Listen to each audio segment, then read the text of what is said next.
turn the And you said notifications. you're going live Yeah, right we're now? Are you live. live I'm right now? live right now. Hi, everybody. You're Hi, live right nobody. now? Oh gosh, I I'm gotta. live now. I'm tweeting as well. Boom. Let's go.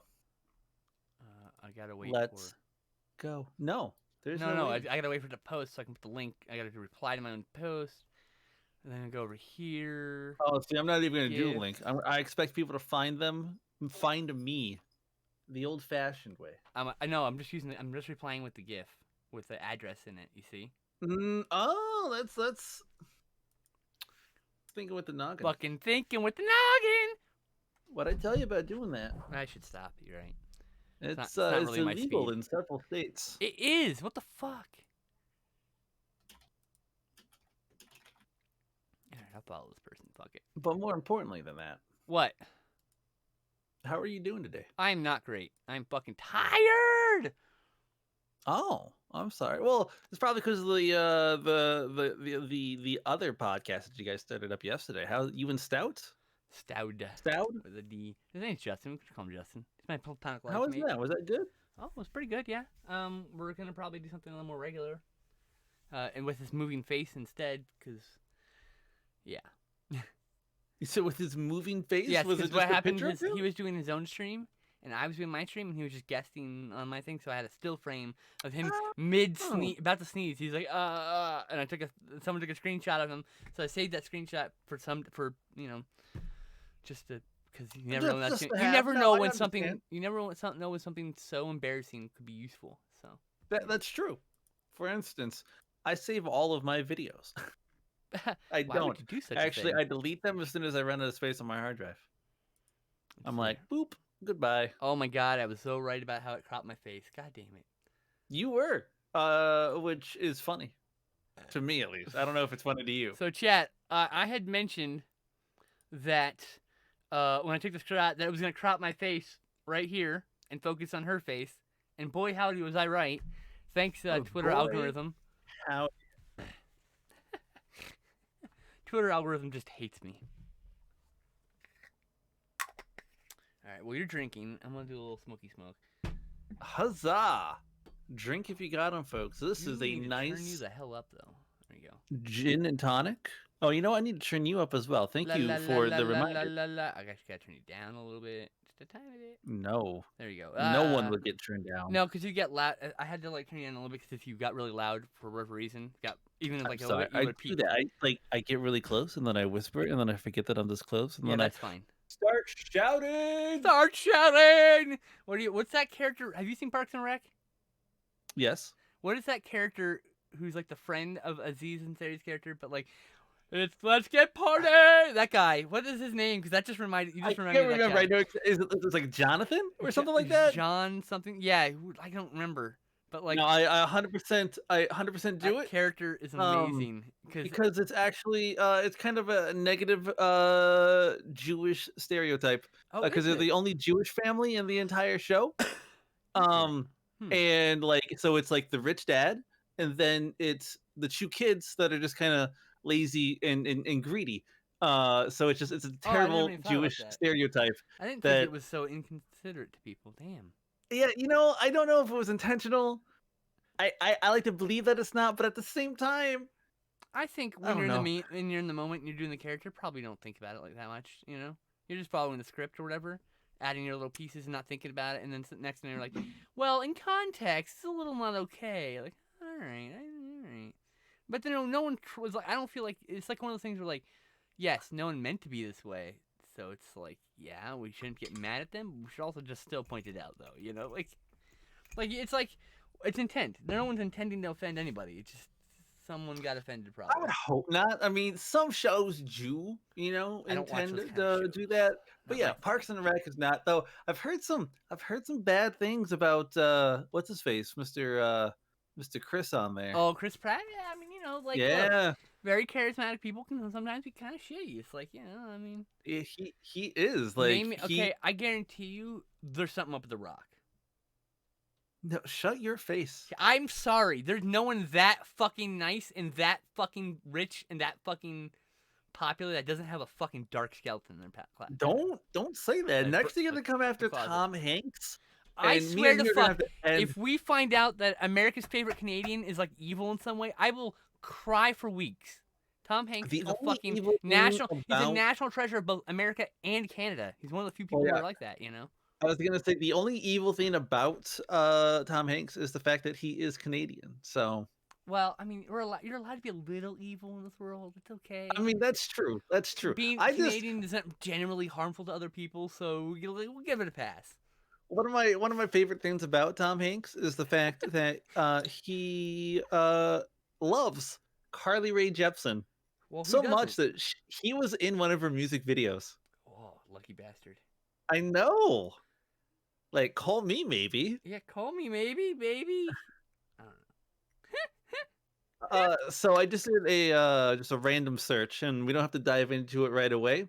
But I have the ranker.com listing of the top 150 most powerful comic book characters. Uh so if we ever need to pull something out of a hat, I'm just gonna name random ones. And I can start at the top or the bottom, whichever way is more exciting to folks.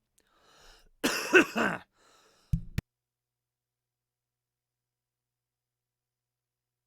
Yeah? How you doing? You've got good mic control. Have I ever like complimented you on that? I don't think I have. I am terrible with mic control because like one, my mute button is right here, so to mute it, I have to like make a lot of noise anyways. But on top of that, I just don't pay attention. I normally just try to like sneeze and cough in that general direction. Pop filter down. I have a pop filter. It's Yeah, right so here. you need to move down so you can hit the button without having to hit the pop filter. No, but I can. It's like it's right there. But I feel like if I hit this, it's gonna make a lot of noise. Just me trying to hit the button. Just No, just hit the button. Use the mute. Get used to it. Do you know it's loud? Push it again. That makes noise. That you I did the same thing. no. But I'm saying is turning the mic on is what makes the noise, not turning it off. Okay. But you don't have to worry about Alright. it. It's perfectly fine because the sound's coming back on. Trust me, just get used to the mic muting. I also need to learn how to do like sound transitions. I don't know if there's an I easy don't way know to how do to do those or any of not. that shit. Whatever. Who cares about that Or at least I need nonsense? to learn how to do more with the sound because like I want to like fade from like one audio to the other, without having to like go about it in like the most obnoxious way possible.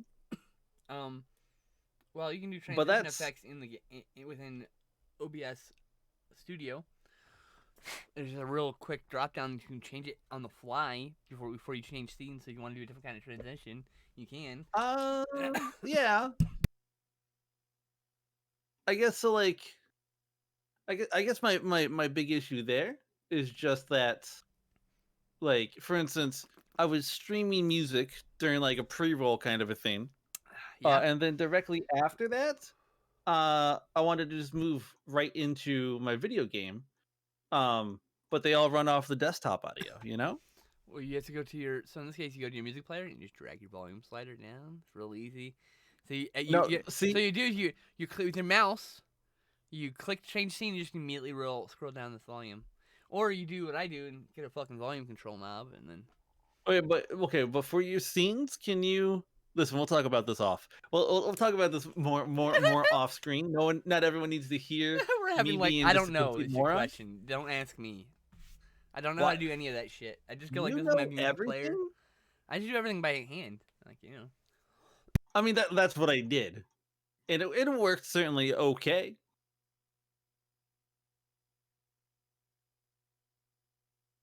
So tell me, how was your past week? I have been sick for the last week and basically barely eating food. Do you have the COVIDs? Nope. I was Good. I just had a bad case of bad poopies. Oh, Yeah, no big deal. okay. I've been doing pretty good. I feel like my TikToks are popping off lately. Wait, you do TikTok? I do TikToks. It's awesome. You should post them on your Twitter. I posted one right before we went live. Then I will check it when we go off air. It's just a dumb one of me and Perfect. my. I have a spinning bow tie. One of those? Yeah, I can go grab it real quick if you want to see Oh it. yes, please do. Okay, Oh give my me God. 1 moment. I'm gonna hit the Okay. mute button. Here we Yeah, go. yeah. It's a professional. No, I didn't Oh, hit it. hold on. I do want to tell you when you mute, you have to wait 1 Mississippi, 2 Mississippi, and then you should talk because it does not immediately turn on. I fuck up that all the time. All right, chat. So let me turn her off screen for now. Oh, thanks for the cough attack. Anyway, so yeah, we're just doing things. I mean, technically we're supposed to be talking about comic books, but we're just two trained girls talking nerdy. We're gonna just talk about things. It happens.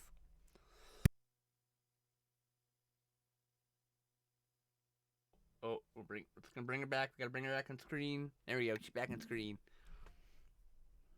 You didn't have to. I take turned me you off off screen. No one sees Stain. None of their business. So yeah. So here is my. Thanks, bow Discord, for tie. turning to a postage stamp now. Like, Beautiful. we were doing just it's fine. nice. And then Oh, there we go. at a flip of a switch. I'll wait for you to stop coughing. Just so I can make you cough with laughter. It's so cute. Does it turn on lights or anything? No, it's not. It's not that. It's just that's your next step. Your next step is the next bow tie is the one that has fluorescent lights that light up when he spins. Maybe yeah. plays music. I have not. Maybe play gone some with really any other boring, powered bow ties yet. play some really terrible like music. You're like, what the fuck? I do like that idea actually.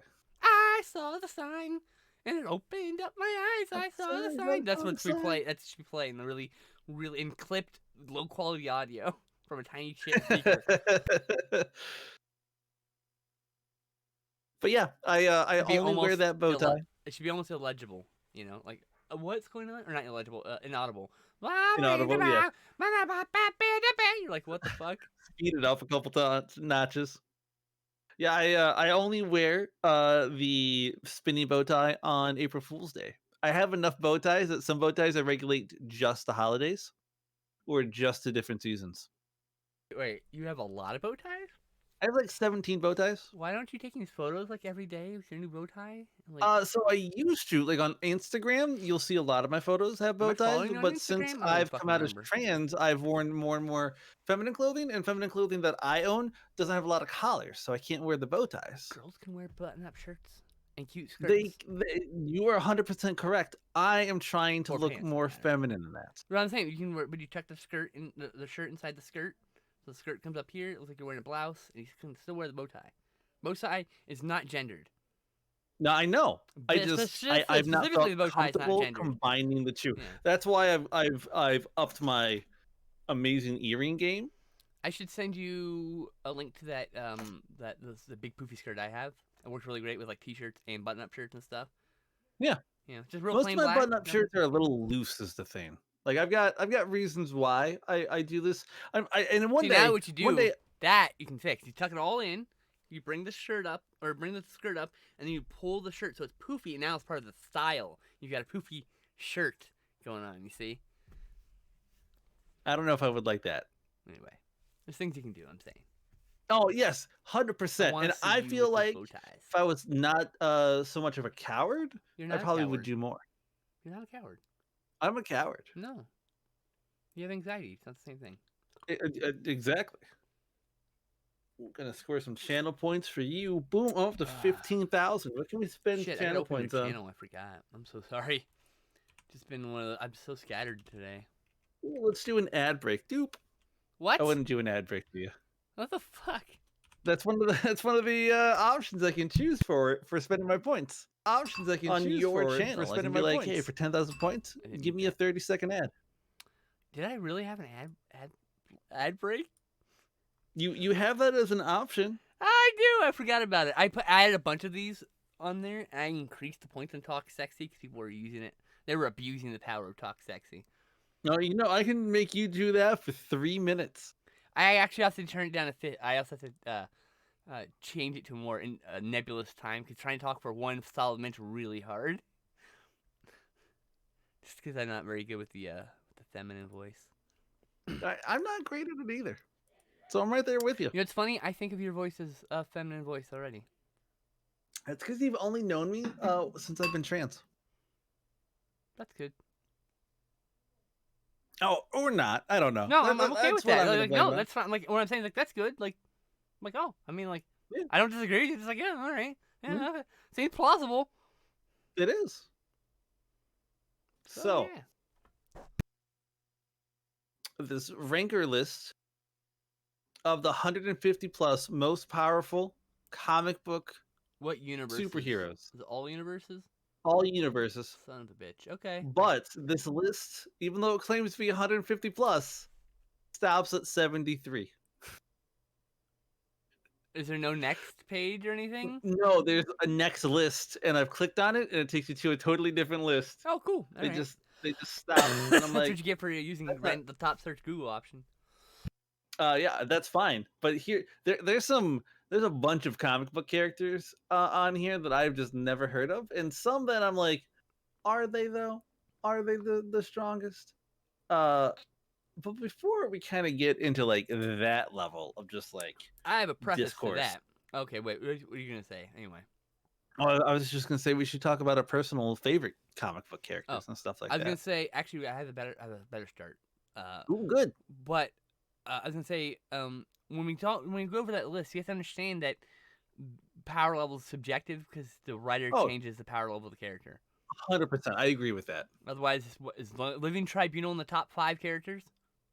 I think Living Tribunal is number 2. Well, okay then. At least yes, not...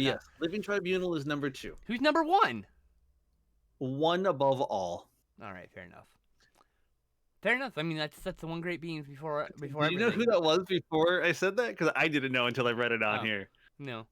Yeah, I know. It's just it's the concept of the one great being in like in pagan beliefs, and so like yeah, he represents all of the creators who have contributed to the Marvel legacy. He first appeared in Doctor Strange number 13, and on the rare appearances that he where is Access in the top 10? AXXESS. AXX. Maybe just be one X. If it's not in the top 10, this person doesn't know what they're fucking doing. Because Access it's a vote-based thing, so everyone can vote on it. Access no, I do not see entity that represents the whole Marvel universe in the Marvel versus DC crossover. So it is literally the physical embodiment of the universe, and so it is more powerful than anything in the universe. Therefore, it would be below 1 above all, but above Living Tribunal. My favorite is God, I'm so nerdy. I hate me. Is number 5 they have rated is Death. Yeah. And the thing I like most about this is that it looks like the Grim Reaper, but the Grim Reaper is like stacked. Yeah. She's got some. That's why Thanos. Nice boots. Do you know that's why Thanos did the snap originally? Wanted to do the snap originally. He wanted to impress Death because he's in love with Death. I get it. Like the entity of Death.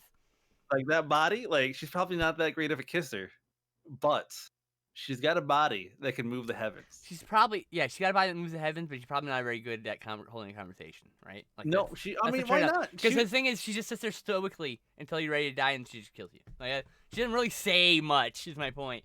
So it's like she doesn't have much of a personality. She's got all the looks, right? I kind of trade a little personality for looks. I'm just saying. I could just tone down the personality a little bit. That'd be great. You said you had a great comic book starter. What was your first comic book? Ooh, my first, like the first one that I owned, or the first one I got really into, or just like the first one. The very first, all of those. Are we? Are we counting like Sunday paper kind of comics? That's not a comic book. Okay, it's not a comic book. I'm sorry.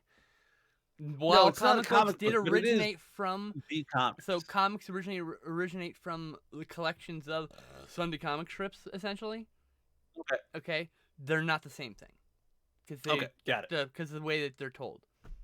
They're told. I think that there's nothing wrong with Sunday morning comics. They're amazing, but I'm just saying there's not the same thing. Just I think my first ones that I both bought and that I owned was probably the X-Men, specifically Ultimate X-Men. And not the beginning, like somewhere in the middle. oh, see, I've read probably the first 3 or 4 volumes of Ultimate X-Men. Like Yes, me too. like, Actually, I've read like the first like 8 or 9. it's probably like the first like 100, less than 100 issues. Probably like the first 50 issues. I love it. I think it's my favorite universe in the Marvel See, I'm universe older is than the you, Ultimate line. so like for me, that was mid 2000s. I'm sitting in Borders while my wife is working at Borders, and I'm just reading comics all day because I don't want to sit at home bored because like, Yeah, yeah, we didn't really have the internet like we did now, like do now, right? We have it, but it's very slow, exactly. and so like and YouTube's not what it is like it is now. It exists, but it's really really low quality. So I have movies which I've all seen at that point because as before I got as before my so my somewhere around 2008 my collecting movies comes out obsession essentially. So that's Okay. my purchase goes higher than my watch. Before it was I'd watch movies to I buy movies to watch them, you know. Yeah. And that's the dividing line between where I was a movie fan and became a collector of movies and cinephile because I definitely watch. I'm addicted to movies. Obviously, I watch Okay. like 25 a week sometimes. You know, like Yeah, it's actually kind of impressive. I didn't watch any yesterday. I was like I actually looked at the calendar and went, oh my fucking fuck! I didn't watch a movie yesterday. What the hell? Wow. Skipped my mind. First time in a long time in the year.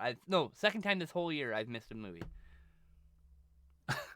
I've watched at least one movie a day since the beginning of the year, except for 2 days. I think I've seen 2 movies in their entirety this You filled year. my gaps. Look at that.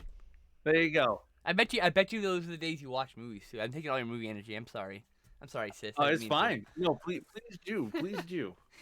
Okay, so Ultimate X-Men is your first comic. How old were you?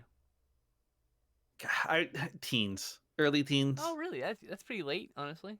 Most people get Oh, comics early, but you're not like a. Are you consider yourself a comic fan? Not huge. I got really into it Casual thing. when I moved up here. So I got really into it in my like not really into it, but I got fairly into it in my early mid 20s, early mid 20s. Like I wish I could take it. 1 second. I'm just gonna take a screenshot. We're just gonna hold this up. Uh-oh. I feel like I'm in trouble. Elisa's got out. She's gonna show me something. Everyone cover your eyes. Oh, that's a terrible photo. Who knows what she could be whipping out on screen here. Taking a photo of my comic. I'm just gonna. What's I that? started collecting when I moved here about 8 years ago. Oh yeah. See, I have about 2 short boxes of actual comics. This is just a trade paperback. And then I have like like maybe like a small shelf of trades. Okay, I have that whole bookshelf of trades. I have another shelf on another shelf, like on the bookshelf, just one straight row of shelves because I ran out of room. And then I have 1, 2, 3, 4, 5 of those short box black tubs that flip open for holding your comics that are expensive. Oh, yeah. 6 of those actually. I got 6 of those full of comics. I got 1 white box, short box full of comics still, and then I got 3 short boxes full of magazines. And then on top of my closet, I have all my overflow of just even more trade paperbacks. I don't have room because two of those containers are trade paperbacks. Only 3 of those containers are back issues. Okay. 2 of those and then the third one is a mix, or fourth one's a mix of back issues and trade paperbacks, and the other 2 are trade paperbacks only. So I mostly collect trade paperbacks because they're just easier for me to read. And I am not here to collect, I'm here to read. It's entertainment for me. It's not a no, I always read them. And then not and to then knock maybe anybody who wants to invest in comics. It's all cool, right? Like, yeah. No shade. Am I a moderator on your stream? I am. Let me get on your moderator. You better be. Why?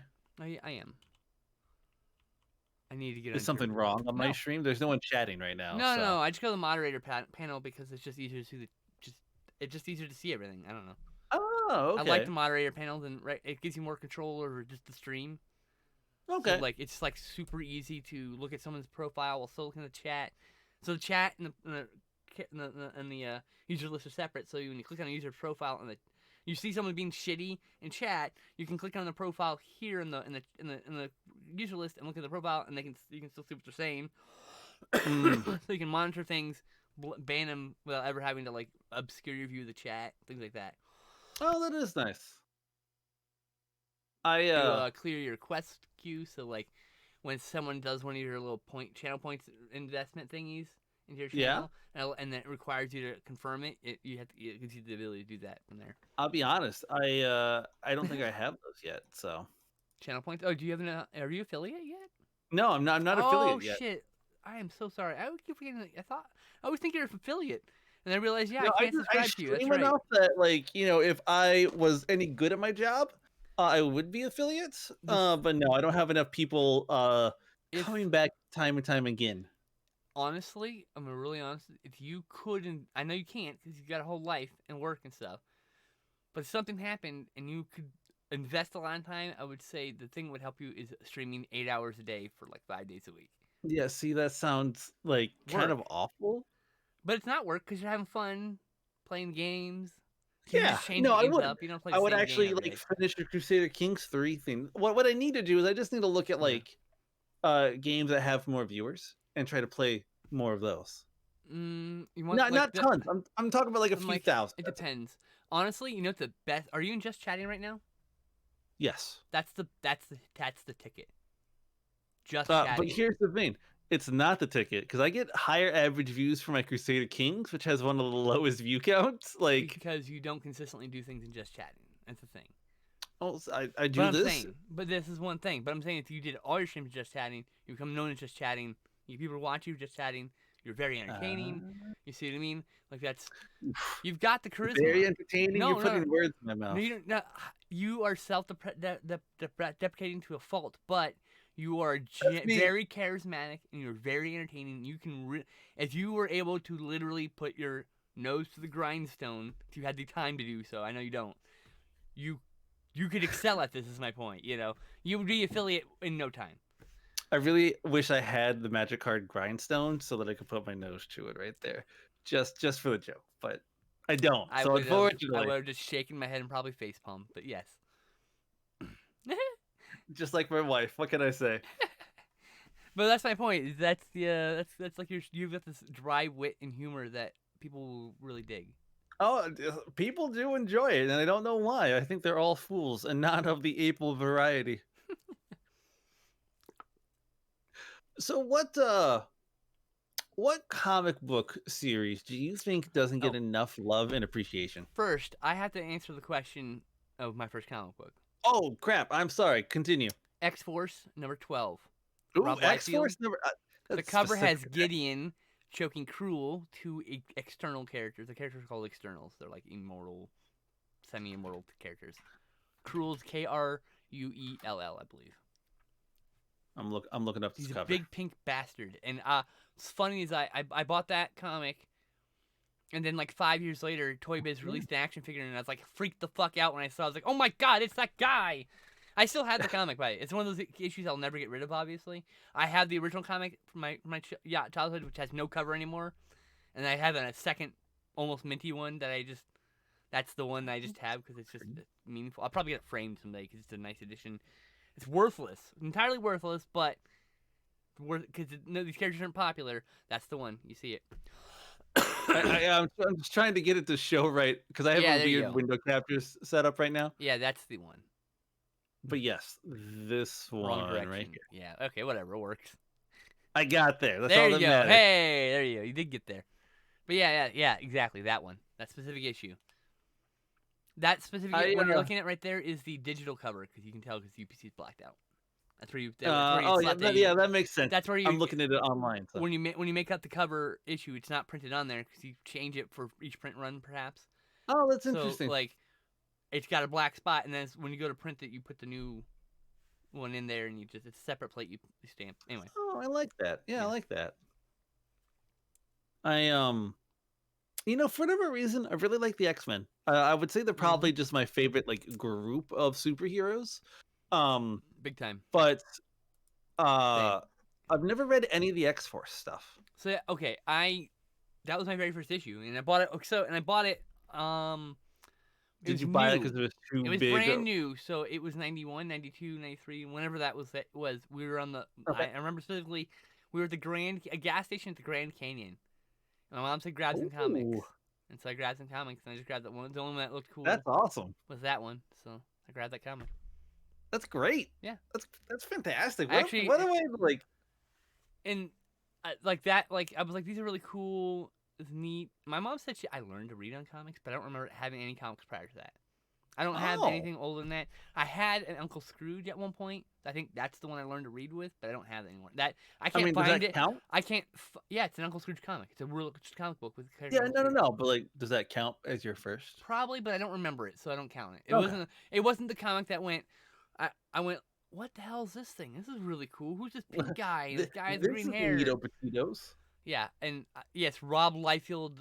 It's funny as much as I don't like Rob Liefeld's art, he's got a style. Whether you like it or not, it's not my point. I'm gonna take your word for that. I will have to if I meet him at a convention. I have to thank him. I'm like, Oh, I'm you're gonna one of have those to. people. I mean, like without him, I wouldn't have fallen in love with comics. I mean I is was like true. 11, so I mean, or 12. I'm not like the most discerning person of image, but I really liked the big pink guy named Cruel who'd like to beat the fuck out of that guy Gideon and actually Yeah, get his you ass just kicked if like I remember correctly. two But oiled men wrestling with one another on a screen. It's it's fine. like it's like pro wrestling. That's the thing. I was very into pro wrestling. I'd been watching pro wrestling since diapers with my grandpa and my Oh, dad. have you really? Yeah, and then they got out of it, and I kept going. So The fools. the I got fools, I know. started wrestling during like my sophomore and junior year hmm of high school. But I fell out of that fairly quickly. I mostly just did it through video games. Like I didn't really watch the shows that often. But I got really into the video games. Yeah. Yeah, I WWE Attitude is my favorite.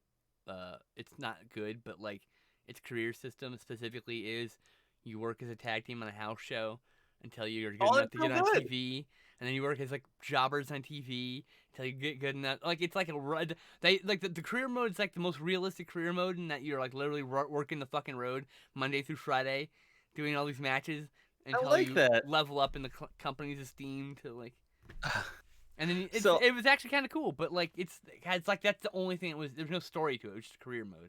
I missed I that mode though.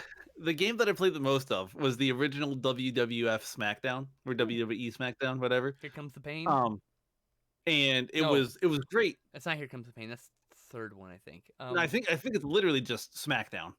No, they all have subtitles, if I remember correctly. Um, Anyway, yes, continue. It is neither here nor but there. I would like if you made a custom character and you put that in career mode without giving them a belt or something like that, they would show up like once every like 20 matches. So you would just have to wait for the computer to kind of like just do its thing. And there would be like entire seasons go by where might get one or two matches until you like your rank would Oh grow. wow. And it was just the worst. And it's not even But it seasons. gave me stuff Those are called loops when it's like basically one tour. So they plan a tour out from the home base up here yeah. to the northeast and over here to the southwest. You know, so it's called loop. They're called loops. So, but you go up and back and around, and then you refuel, restock, replenish, whatever you need to do. I So got yeah, the cover, and it is just WWF SmackDown, the first one. what is Exclamation. what was your question? I can't remember. We Oh, tangent.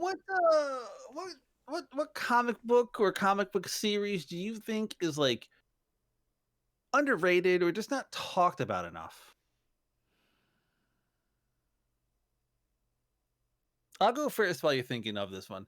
One of the comics I got really, really into, and the one that I have the most complete collection of, is the Star Wars: The Old Republic line of comic books. Hmm.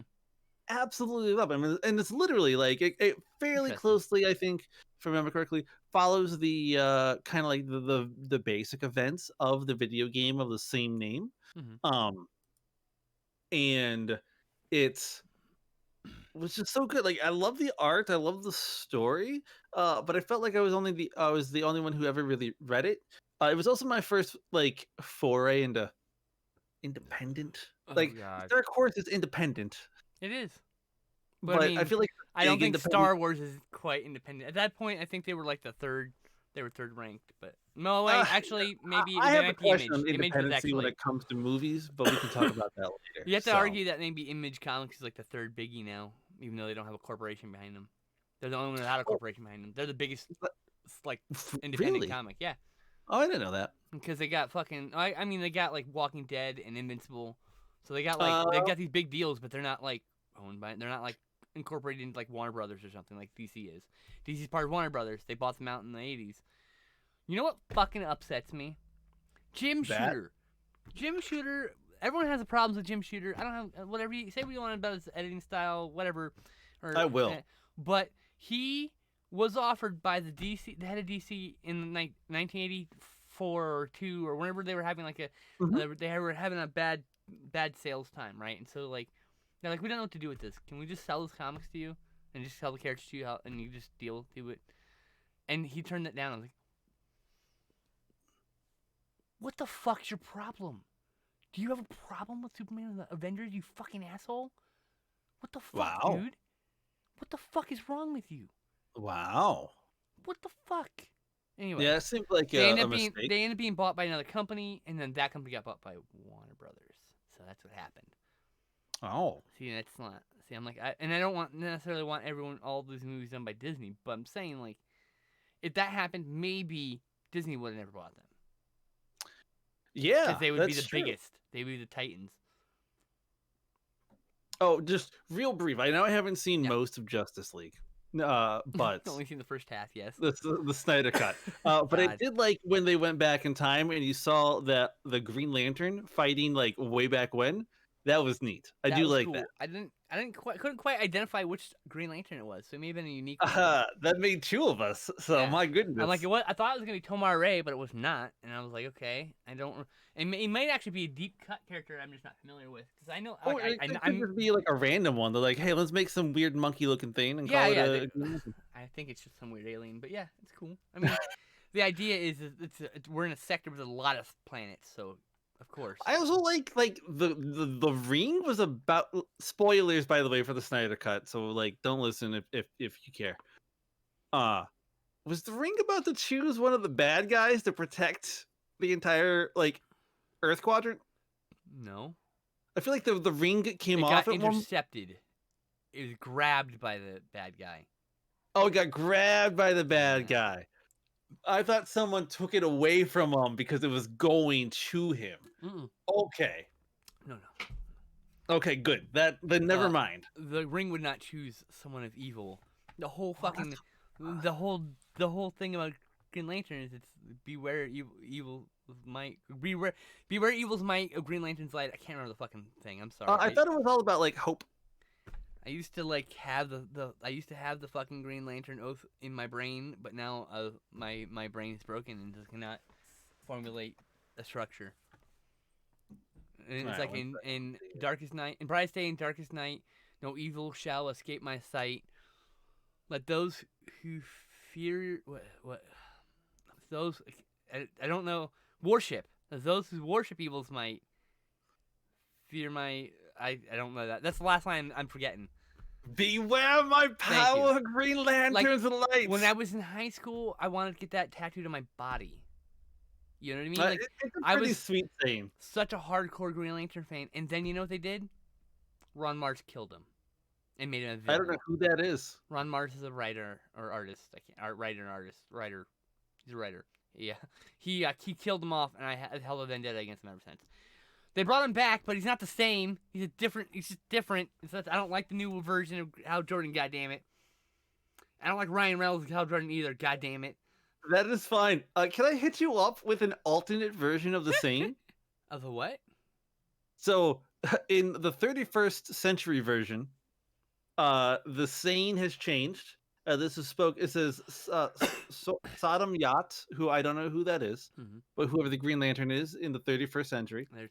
It's part of. I think that's the DC 1 million storyline. Oh, that could be. Which, by the way, Superman. That's a million Uh, years from now, right? I think it's a million years from now. Superman Prime 1 million is ranked the fourth strongest That's a new character character. I'm not familiar with, so I'm I, guessing. I don't even Superman know what Prime. he is. So 1 million happened in the '90s. Superman Prime came back in the mid 2000s. So like, there's a that's a newer character from Okay, a older timeline rep. Like, you know what I mean? Like, because now he exists in this timeline because he brought back. That means he must exist in the future too because he's immortal got it. to Okay, some degree. So yeah, so that makes sense. But like, of course. so Anyway, there is a Saddam Yat, Doomsday 1 million. I'm gonna cry. who Nice. kind of just looks like What'd he you looks say? like a svelte little Green Lantern. I mean, Oh, he doesn't look too okay. bad. But their Green Lantern creed is in brightest day, through blackest night, no other corpse shall spread its light. Those who try to stop what's right burn like my power, Green That Lantern's word's light. pronounced core. No, Core? core. Yeah, and that's I just interesting say corpse. because that's an interesting revision because also after that was later there was a War of Light and it's like orange lanterns and yellow lanterns and Yeah, no, blue we have all of lanterns, those as well. indigo lanterns. Excuse me. I actually have So a lot of the that cycle, the blackest night cycle. I got like that was like the one like mega event that I collected a bunch of stuff from was from Blackest Night. interesting. I never read it. I wanted to because it's like it's a big new thing added to the universe and It was fun. Yeah, it's I probably gonna enjoyed it. be here forever because it's like it was actually like a cool idea. Yeah. That's also the revived Hal Jordan, which I'm not a huge fan of, but there are other characters to latch onto. So, anyway, Red Lanterns. Oh, they're all angry. They're all My angry. friend would also get so angry about like whenever we bowled and he lost against me, he would get so angry. And he had like a plastic Red Lantern ring, and he would always put it on whenever he got really mad. Oh my god, what a dork! I love him. Oh yeah, no. Here's the thing. What's great is that he was a scrawny kid who looked like literally like the movie version of like pre-serum Captain America. Oh wow. And then now like he's older and he's like been bulking up and doing MMA, and he don't look like Captain America like that big, but he's more Well, built than he used to be. So Captain we call him Captain America's America. the serum made him like peak human performance without enhancement. So like, I know. yeah.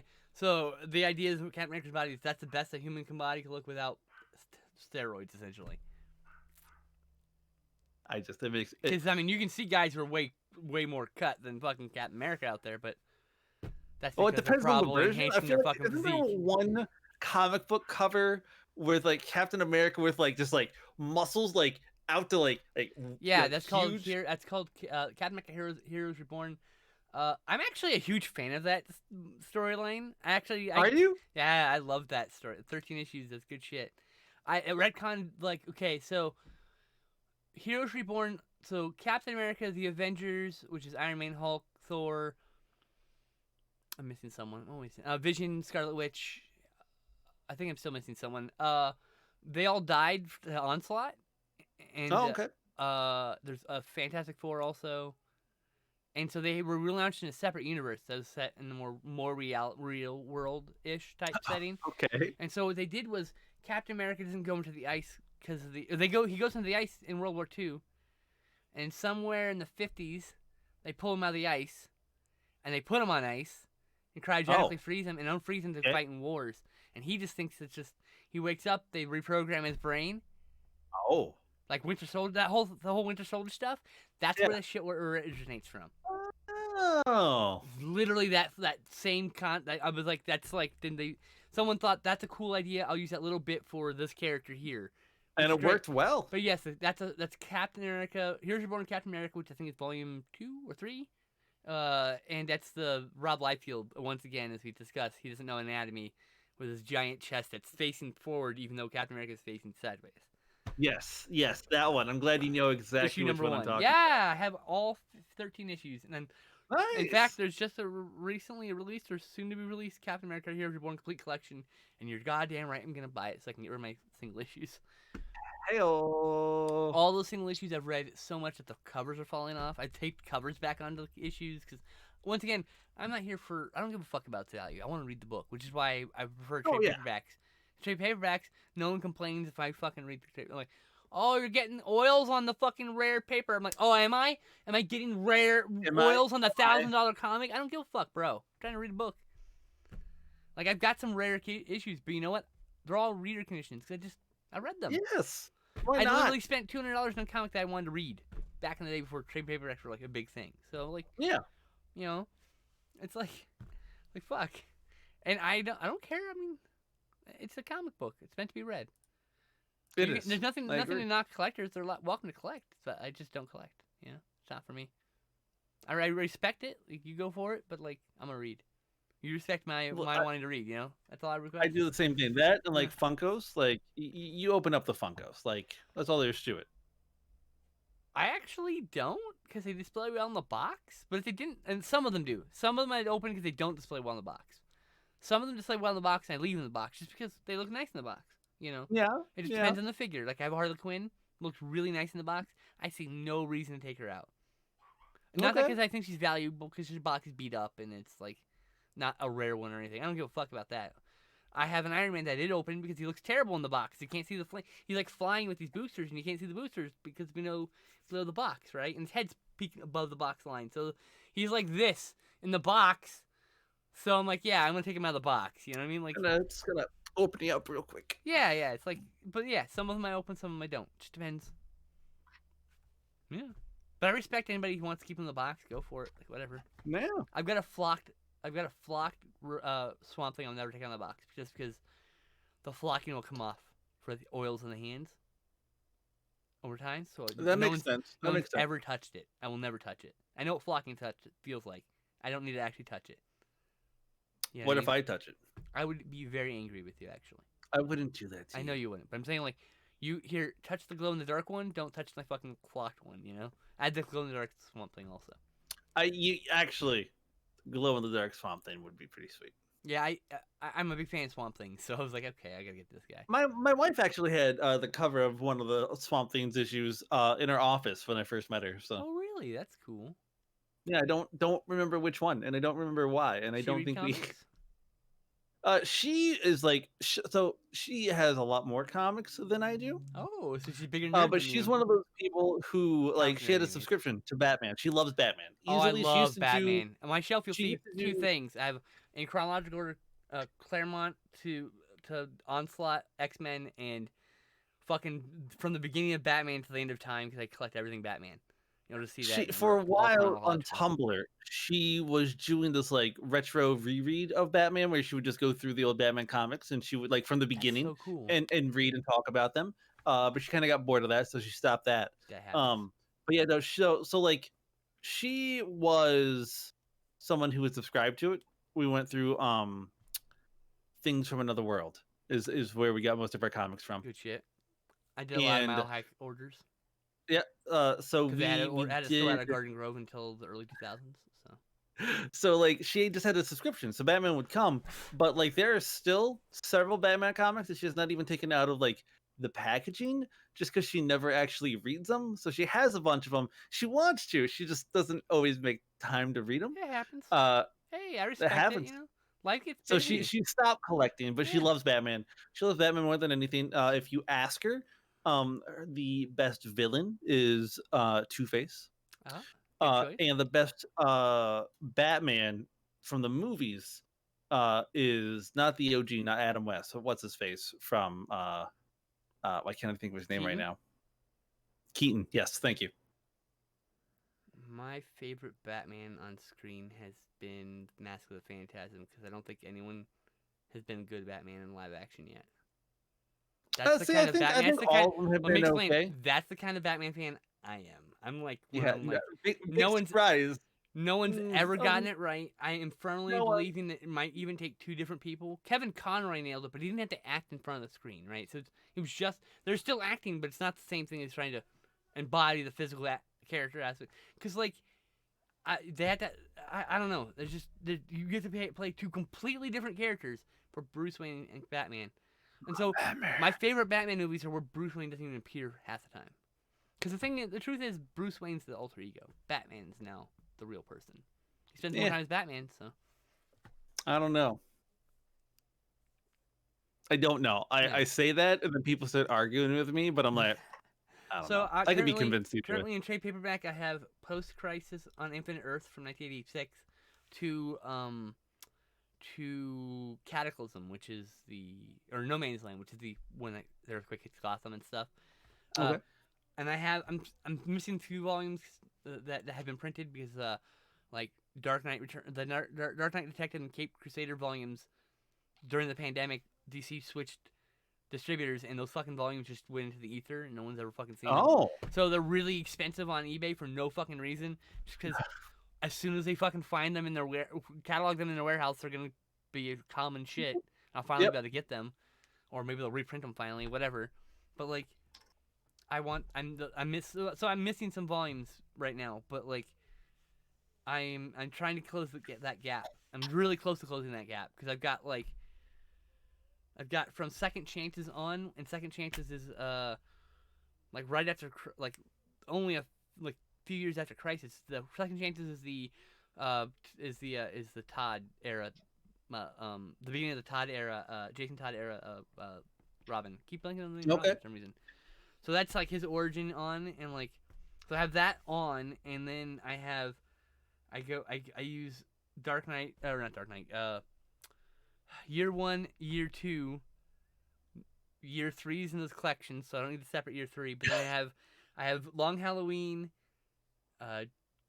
Dark Victory, fucking Catwoman, Woman in Rome. Like, there's like a whole thing, and then I've got some old volumes of pre-Crisis tales, from specific writers and artists, because those stories in there don't conflict with any information, because some of the stuff that happened before Crisis is still in continuity, and it's real nebulous. They didn't really specify, so everything. I feel like a lot of it could be, honestly. Yeah, so I have a few volumes of pre-Crisis stuff that works really well as like stories for Batman.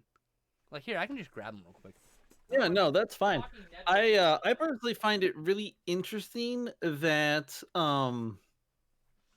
they have not, for whatever reason, and like I don't think they ever will, pull like a Green Lantern kind of a situation or a Flash situation with Batman, where they'll just have Batman be somebody else. Because like you got different offshoots. I don't know. They have a bunch of they've already replaced Batman several times.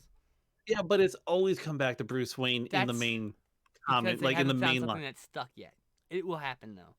I think it would be really interesting. As this Tales of Batman from Archie Goodwin, who's considered one of the best Batman writers. So this has no listing in the back for some reason.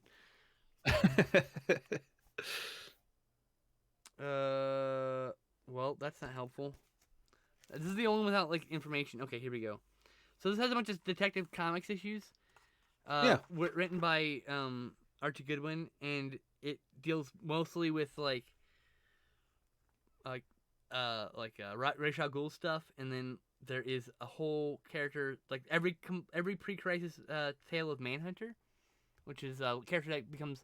See, that's the thing is Manhunter was someone else, but now there's a female Manhunter that's more well known. But the original Manhunter started as a Batman backup character. And then, I don't know if you've heard of this one, but there's a Manhunter from Mars. Different one. Who like everybody knows. And there's also the Manhunters, which are a completely different group from space. So it's a little confusing. So yeah, there's only so many names. It collects all those Detective Comics. It collects the Manhunter Special Edition, which is like a collected version of some backup stories from Detective Comics, but like an expanded form of it. Yeah. And then it's got it also has Legends of the Dark Knight, this which is like a story called Siege, which takes place pre-Crisis. So, but it's nebulous where early years. I just want to make sure. Pre-Crisis means Crisis on Infinite Earths specifically. Okay, good. I just wanted to make sure I knew at least the event, even if I don't know what it's pre-Final Crisis or whatever crisis. Other crises have you can't just call Crisis. It's not pre-Crisis, specifically post Crisis on Infinite Earths because it was the first Crisis.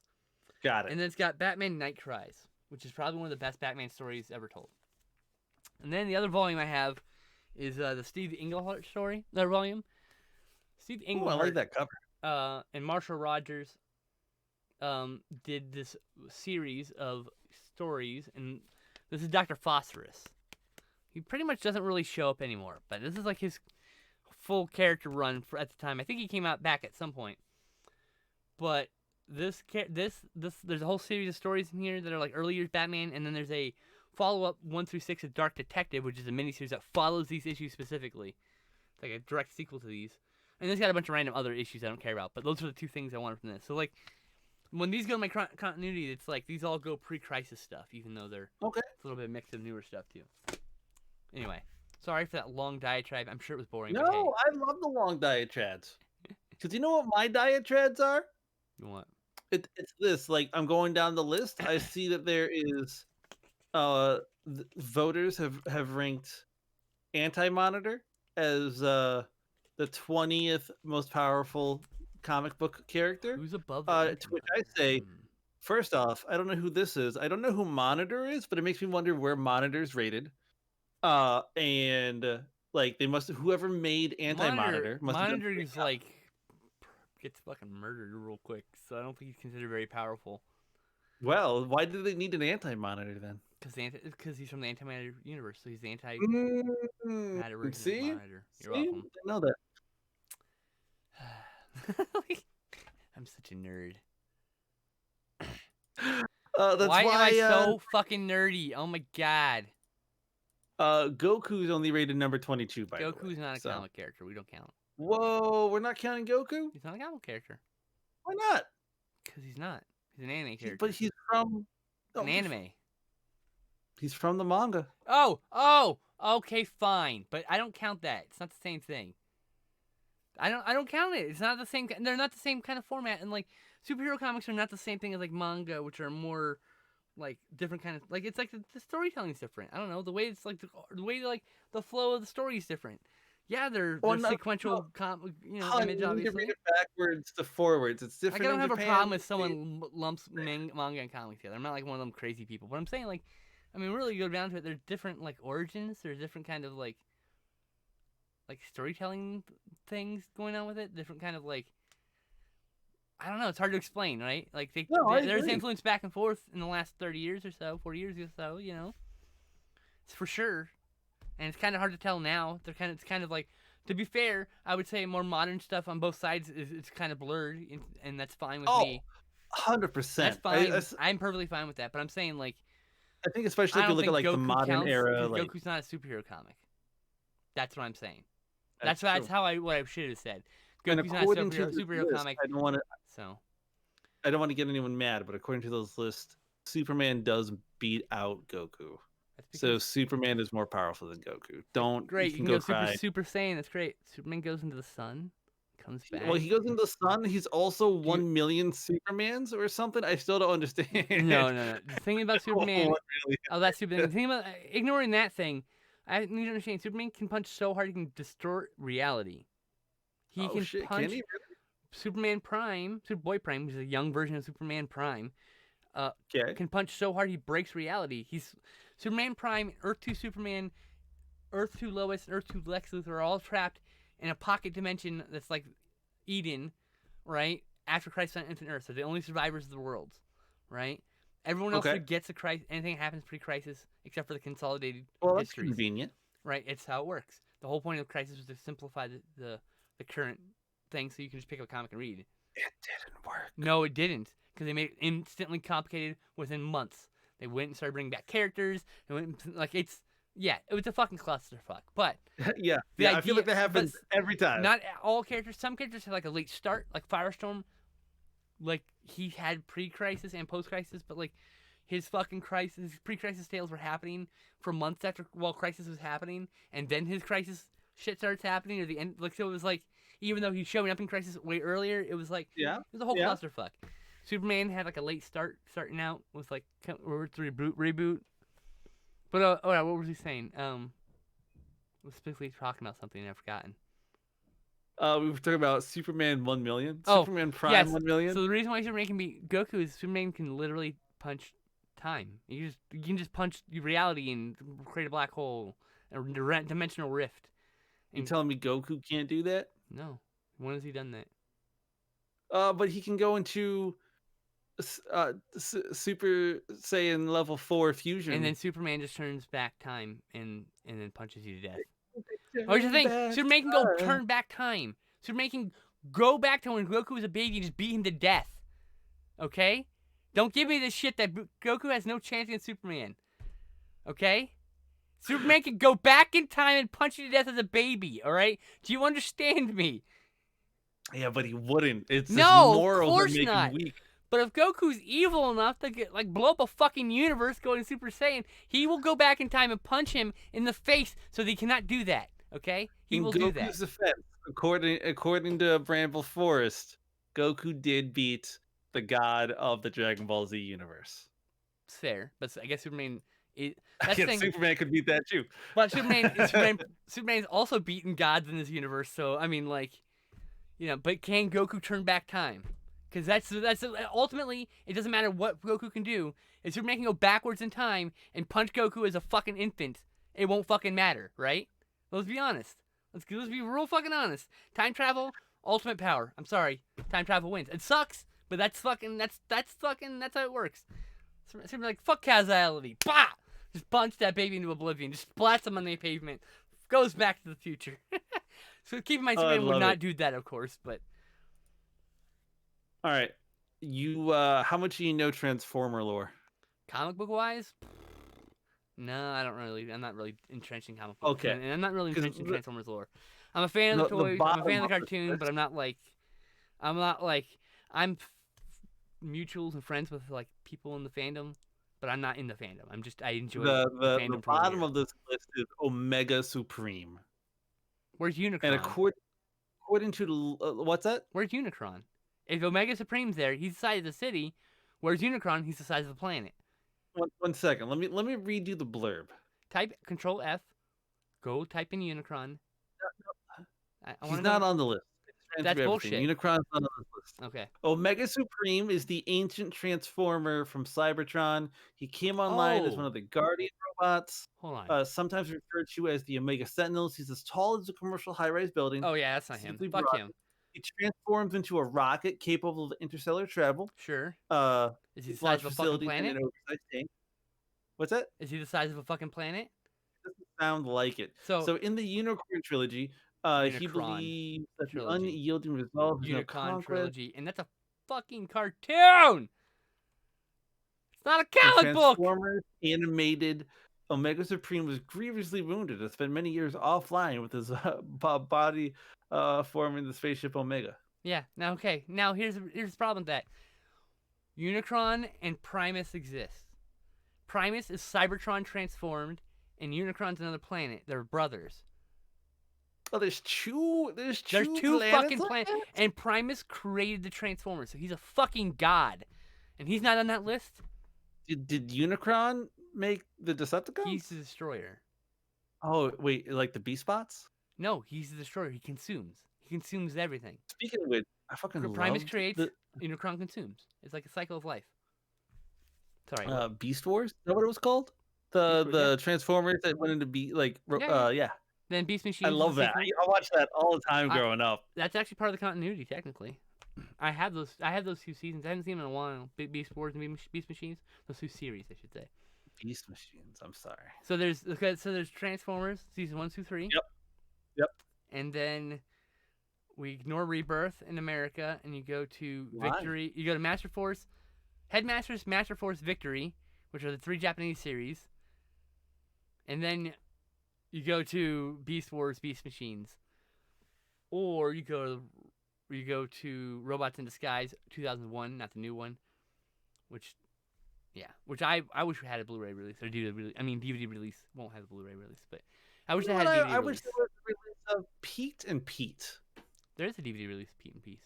But it's like $4,000. If it's out of print, yeah, it needs a reprint. I agree. Okay, that's what it needs. Sorry, I was using the wrong terminology. It's just out of print, yeah. It sucks. I wish I weren't out of print. Just because, you know what? They could also just bring it to streaming. Like, give me 240p give me a fucking physical media. Physical media forever. You can go to fucking YouTube and probably watch it if you want to watch it in streaming.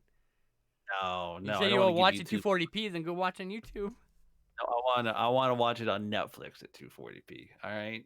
I have standards. Think Netflix even do 240p? I don't think they do. No, I think 480 is the lowest they go, right? Actually, it does get down pretty low if you have really bad internet connection. Trust me, I've I seen it. believe you. I believe you. But I mean, 360p is pretty fucking pixelated. That's about the. That's still higher quality Nowadays, than a VHS if you think about it though. Which is which around is weird to me. 240 lines of information, I think. Like growing up, I'm just like shows look better growing up. But when I rewatch them now, I'm like, how was I able to watch this as a kid? Like VHS is interesting because like as a kid you're like, wow, look at all this detail, look how cool this is, and then you get a DVD and you're like, whoa, whoa, there's things that I never even saw. And then you realize there are things that are because it's only 240 lines of information. You can literally have a scene where there's an object on a fucking table in front of the camera that you cannot see because there's just not enough information there. You get to the Oh DVD and yeah. you're like, what the fuck? I can read this guy's like the cover of this book. That's cool.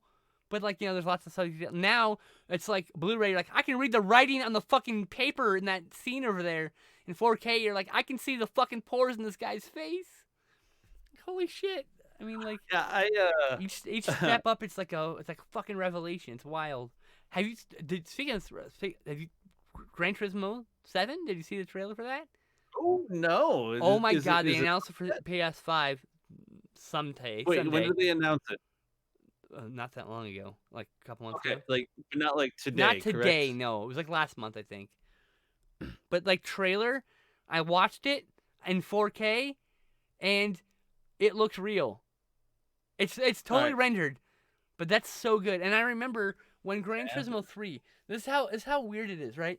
I remember No, looking at 3 looks screenshots. real to me still. When I looked at screenshots of 3, I thought it was real, Yes. right? But then you play it now, and you're like, okay, I can tell it's not real. Like, I'm yeah, watching it right now. Gran Turismo 4, it was the same thing. Gran Turismo 5, like every time, it's like that. It's like every time I see it, it's like it looks real. And then I look at the other one, like, how did I ever think that looked real? It's so weird. So like Fucking brains are wild, you know. the inside of this car does not look real to me, but the outside's looking like it looks real enough. Maybe not the tires. Yeah, are you looking to watch it in 4K? I don't have a 4K monitor, so no. That's the thing. I have a 4K monitor. That's the difference. When you watch it in 4K, And you get full it looks resolution. crisp Yeah. in 4K. When you watch the video in 4K on a 4K monitor, you get better resolution. Yeah, and it looks real. It looks ridiculous.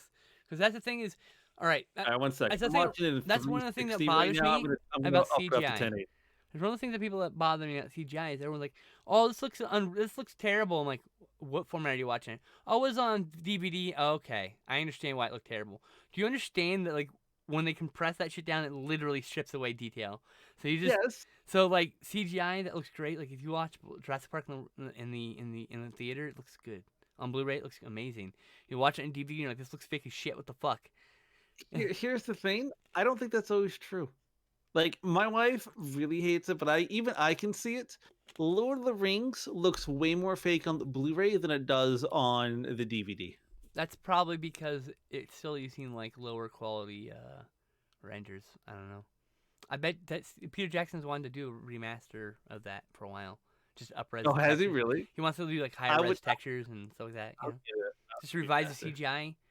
The CGI is not going to change. Nothing change. It just makes it look more real. It just increases the texture quality and the resolution. I don't drive well enough to play Gran Turismo games. I believe that Joel had Gran Turismo 3, and I believe I played it, and I couldn't even pass like the driver's courses. I don't know how I think I just bought Gran Turismo 2 one day for my PlayStation, and I was just obsessed. I mean, like obsessed. I'd never stopped being obsessed with Gran Turismo. Just one of those games. But I'm like a perfect little angel on the test to get just the bare minimum to pass. I don't give a fuck Yeah. about acing any of it. And then when I got in the street on the race, I'm fucking bumping people off the course. I'm going through the fucking grass to get a shortcut because I know if you go through this one little piece of grass, you can actually don't lose that much speed. If you're going fast enough, and you'll still face you fast enough to keep to re-engage and so like I know like little shortcuts and like I'll fucking ping pong off a wall. I don't give a shit. There's no fucking damage. No, man. Like, I mean, you can turn the damage on, but that'd be sad. Arcade racer, like any day of the week. Give me like a Need for Speed game. I'll play that. See, it's like But yeah, I have bad no at problem with that. But the problem that's Forza, man. Those are good games, but my problem with Forza. They're like, oh yeah, we're a competitor to Gran Turismo. Well, you are not. You're an arcade racer pretending to be something else. That's a good game. It's just not a grand. It's not. It's not in any way, shape, or form a competitor to Gran Turismo. I don't know. Well, I what don't think is any. Gotham Racing? Is that a It competitor tried. to It tried, but it? it. Yeah, it tried. Uh, Arsetto Corsa is like probably a more realistic racer, but like it's not a competitor. It's its own thing. You know. Uh, was it Project Cars? Also, it's its own thing. It's Oh more of a yeah, simulation. It's more of a just try. You get all the cars. There's no unlocking things. There's no. It's not. You set things up. You race with people if you want, but like it's a more freeform thing about enjoying the car more than about the competition. Gran Turismo is like its own thing, and there's never been a it competitor. is. And I don't know something about it. I love it. I love grinding races, going to the used car lot and buying rare cars, and then just like dumping millions of dollars into it to make it go like 200 miles an hour, and then going to the next car and never I touching the previous car. love Need for Speed Underground. That's probably the Those are pinnacle of my great racing games. career. I Great. had those games on GameCube. Love them. 2 thumbs up. I love them too. I love them They too. epitomize the Fast and Furious gaming. Carmageddon. You know Sorry, what's Joel just dropped. Have you ever I played Carmageddon? I have not. You know, I was gonna say, Underground is a better Fast and Furious game than the Fast and Furious game they released. Oh, 100%. Fast and Furious game's not that good. No, it's not. Need for Speed Underground But no, 2 I never isn't played even that good. Carmageddon. I played Twisted Metal a lot. So Carmageddon is like maybe even a It precursor is. to I know what it is. I've just never played it. Yeah. it's not that great, but I just have such fond memories of it. Like me and Joel would play it. I think we had to play it on the computer, and like yeah, you just had a car and a gun, and you would just blow stuff up. I mean that's like it's basically Death Race, the video game. Yeah, more or less. Back then it Yes, was it called was. Death Race 2000, and it starred Sylvester Stallone. And John Carradine was fucking Frankenstein as a race car driver. Hey, Pretty cool. ever made a Speed Racer video game? Oh yeah, pretty good one too. They made two of them. They made a Super Nintendo one and a PlayStation 2, PlayStation 1. The PlayStation 1 or 2, can't remember. The later system one's actually pretty decent as a racing game. Not great. Oh, It's a bit glitchy. AI's a bit an asshole, but like, nah, yeah, it's fun. You know, like it's for what it is. It's like it's not wasn't trying to go for like the greatest racing game ever. You know, good shit. so there was Got once pee. upon a time a demo discs. By the way, I miss demo discs. Me too. I miss But demos in general. They're not around as often as they should I be. agree. They need to bring them back. But they there was one for the Fifth Element that Joel had, Fifth and I Element, would like play that every now based and on the then, movie. and yes, so I didn't know there bad. was a Fifth Element game. Jesus. Oh, yeah, good. That's all I'm gonna say. It's unplayable, is what it is. I'm gonna Like go look it up I now. have played it so many. I've stayed up for hours trying to get past the first level. Oh, sorry. Joel's correcting me. He owns the Fifth Element game. It wasn't a demo disc. His mom spent good money. Oh, it's a PlayStation game. Holy fuck! Oh, it's so bad. It looks It's really so bad. bad. Oh my god. It's so bad. Has the But every AVGN time, done anything with this yet? and like I kind of want to download a ROM of it and play it at some point, but I'm just like I feel like it would take me back. It would take me back to a dark, dark, sad place. 2 o'clock Have in the you? morning on the basement of Joel's floor. It's all about the RoboCop video game. I think it's unreleased though. It doesn't really come out. Ooh, I don't think I've played the RoboCop video game. Oh, my friend Angie's watching, but stoned. She says. Oh, Angie, what's up? Angie, I love you. Angie! All right, what's over here? Oh wait, I have to go pee, so I'll be right back. Joel says the thing he likes most about the PS1 era is that they unapologetically made shit games for $10. Here's the thing: I don't remember games being $10 back in the day, but I don't have a PlayStation either, so I'm gonna take your word for that. That here's the thing: the thing about that is that it allows you to like experiment with games. Like, can you imagine nowadays? Like, people experiment to a degree, but I feel like the same kind of experimentation is not happening. And like a lot of the experimentation is just like, hey, we don't know how to make a 3D game yet. Like, I know that you are kind of okay with it, Joel, but like the Masters of Terrakazi, that's a terrible Star Wars game. Uh, but I feel like they were just like, yeah, let's go for it. You know what else is a terrible Star Wars game, but I still really liked it was the Star Wars Episode 1 game. The where like you play as like Obi-Wan or Anakin at the beginning. You have to like kill a bunch of droids. The game was so hard. Or at least to my teenaged years, it was very difficult. Game that I'm looking forward to. Uh ooh, yeah, you got 100% on the Masters of Terraskazi. That's amazing. I don't even know where that name comes from. Like Terraskazi, like listen, Star Wars Pod Racer is the easiest game out there now. I love it. I loved it as a kid even. And I loved the sequel that it came out with as well on PlayStation 2. Um they're good games. But no, uh Baldur's Gate Dark Alliance. They're coming out with a new game of Baldur's Gate Dark Alliance, and I am so excited. Give me, give me some more Baldur's Gate. I am 100% there for I'm that. back. I will always be there for Baldur's Gate's Dark Alliance. I am Baldur's there. Gate. I never played that. It's fantastic beat 'em up or action RPG, whatever. You know what And game I need to beat at some point? Alundra. Joel, do you remember Alundra Alundra? Blaze, the wrestler. No, I don't know who that is. I just said Alundra Blaze, the wrestler. So now you know to Yes, wrestle at least. thank you for being specific. You're welcome. It's better than Pacific, I guess. I Hey, zings! I'm not funny. I know. Wah! love her outfit. It's just an 80s Oh, I like love Alundra Blaze's blonde outfit. lady from the 80s. Even got like that like the feathered 80s look, and it's just like Oh, feathered hair. just Please like take a me away. unitard with Please fire, and take it me just away. I need like- feathered hair in my life. Someone feather my hair. I want it. I need it. I can put feathers in your hair, but Ooh, I that'd don't. be cool That's too. about it. I want to be a cute witchy girl in the woods. Go That's- for it. Live out your dreams. I am. I'm in the woods. I'm a witchy girl. I just need to be cute next. Oh, come on, you're cute. I'm working on Don't it. put yourself Hey, you can be this self-depreciating, but I can't. down. Yes, I always lift up my friends. Oh, jerk. Just get in the mud with me already. God, it's way cooler What? down here. Just get in the mud already. It's cool. It's cool. Nice and Oh, cool down okay. here. That's fine. All right. Next comic. Okay, so back to that ridiculous list of comic characters. That Let's includes go. Goku. Let's go. The random one that I just don't know of. Number 68. Actually, no. Number 69 is Fulcrum, but they literally don't even have a picture for him, so I don't know what he is. Pass. But 69. There- Nice. 68 is Maestro. And to Hulk me, with beard.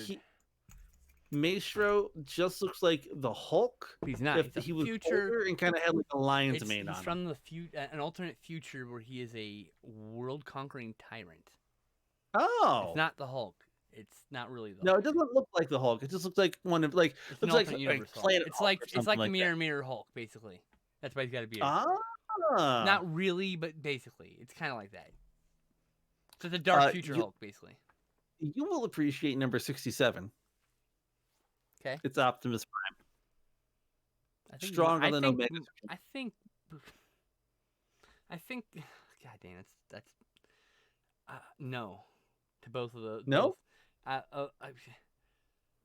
I think Maestro can beat Optimus Prime. Optimus Prime's a cartoon character and a toy before he was a comic book.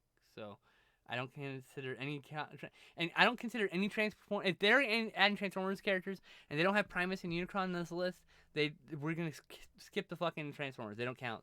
They immediately got canceled from the list because they missed the most important, most powerful characters from that universe.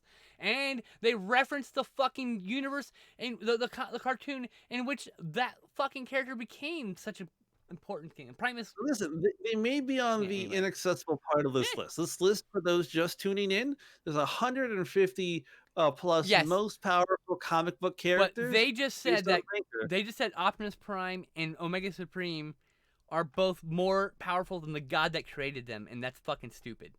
Yeah, listen, I'm just saying. I'm more powerful than God as well. Okay, but You we're can over. just ask any We transphobe out dethrone there. gods. It's a little different. He had a seat we could I just have kick him out of. so what I know it's another tangent back into video games, and I apologize for this. Yay! Uh, Dragon Quest and Dragon Warrior games are so fantastic because you literally start off, uh, as like barely able to take on a slime, and you always end up killing God in the end of the games, and like it's the best example of a Japanese RPG. Joel is giving us a throwback. He says, I mean, Godzilla did take a bite out of Optimus Prime, much like how Scruff McGuff took a bite out of Crime. Which, if you don't know, it's part of the Ultimate Showdown of Ultimate Destiny, which has to transport at least a small subset of you. Yep. One day when I'm hopping around. Yep. It's back in the old days of the internet. It was Flash back in the day, Yeah. early 2000s. Number 66 is another Also, comic book Godzilla's character. been on. Okay, Godzilla's probably more stronger than both Optimus Prime and Maestro. He's actually been in the Marvel universe. So anyway. That's interesting because I'm interested to see who wins, King Kong or Godzilla, or if they're going to be cowards about it and introduce a more powerful evil that they team up and fight against. Because if they do that, boo. Well, I want one of them to be dead. There will definitely be someone to tear them apart. I don't think there will be a definitive answer. There was never a definitive answer back in the day, really. I mean, there was a definitive answer in the sense that King Kong won, but you hear Godzilla's roar, so he's not defeated, right? So it's like, I don't know. It's kind of like that kind of thing. Toho, I don't think will allow it now.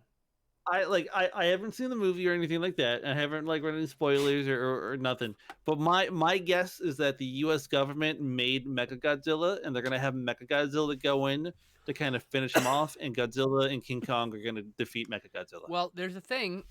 So in the Japanese universe in Tokyo, SOS and Godzilla X against Mechagodzilla or X Mechagodzilla, depending on which one you watch, which title you adhere to. They use the skeleton from the original Godzilla, who died in '54, because that one definitely died from the Alpha Destroyer, and they built a mecha around it from the technology from so from alien technology and advanced science and stuff.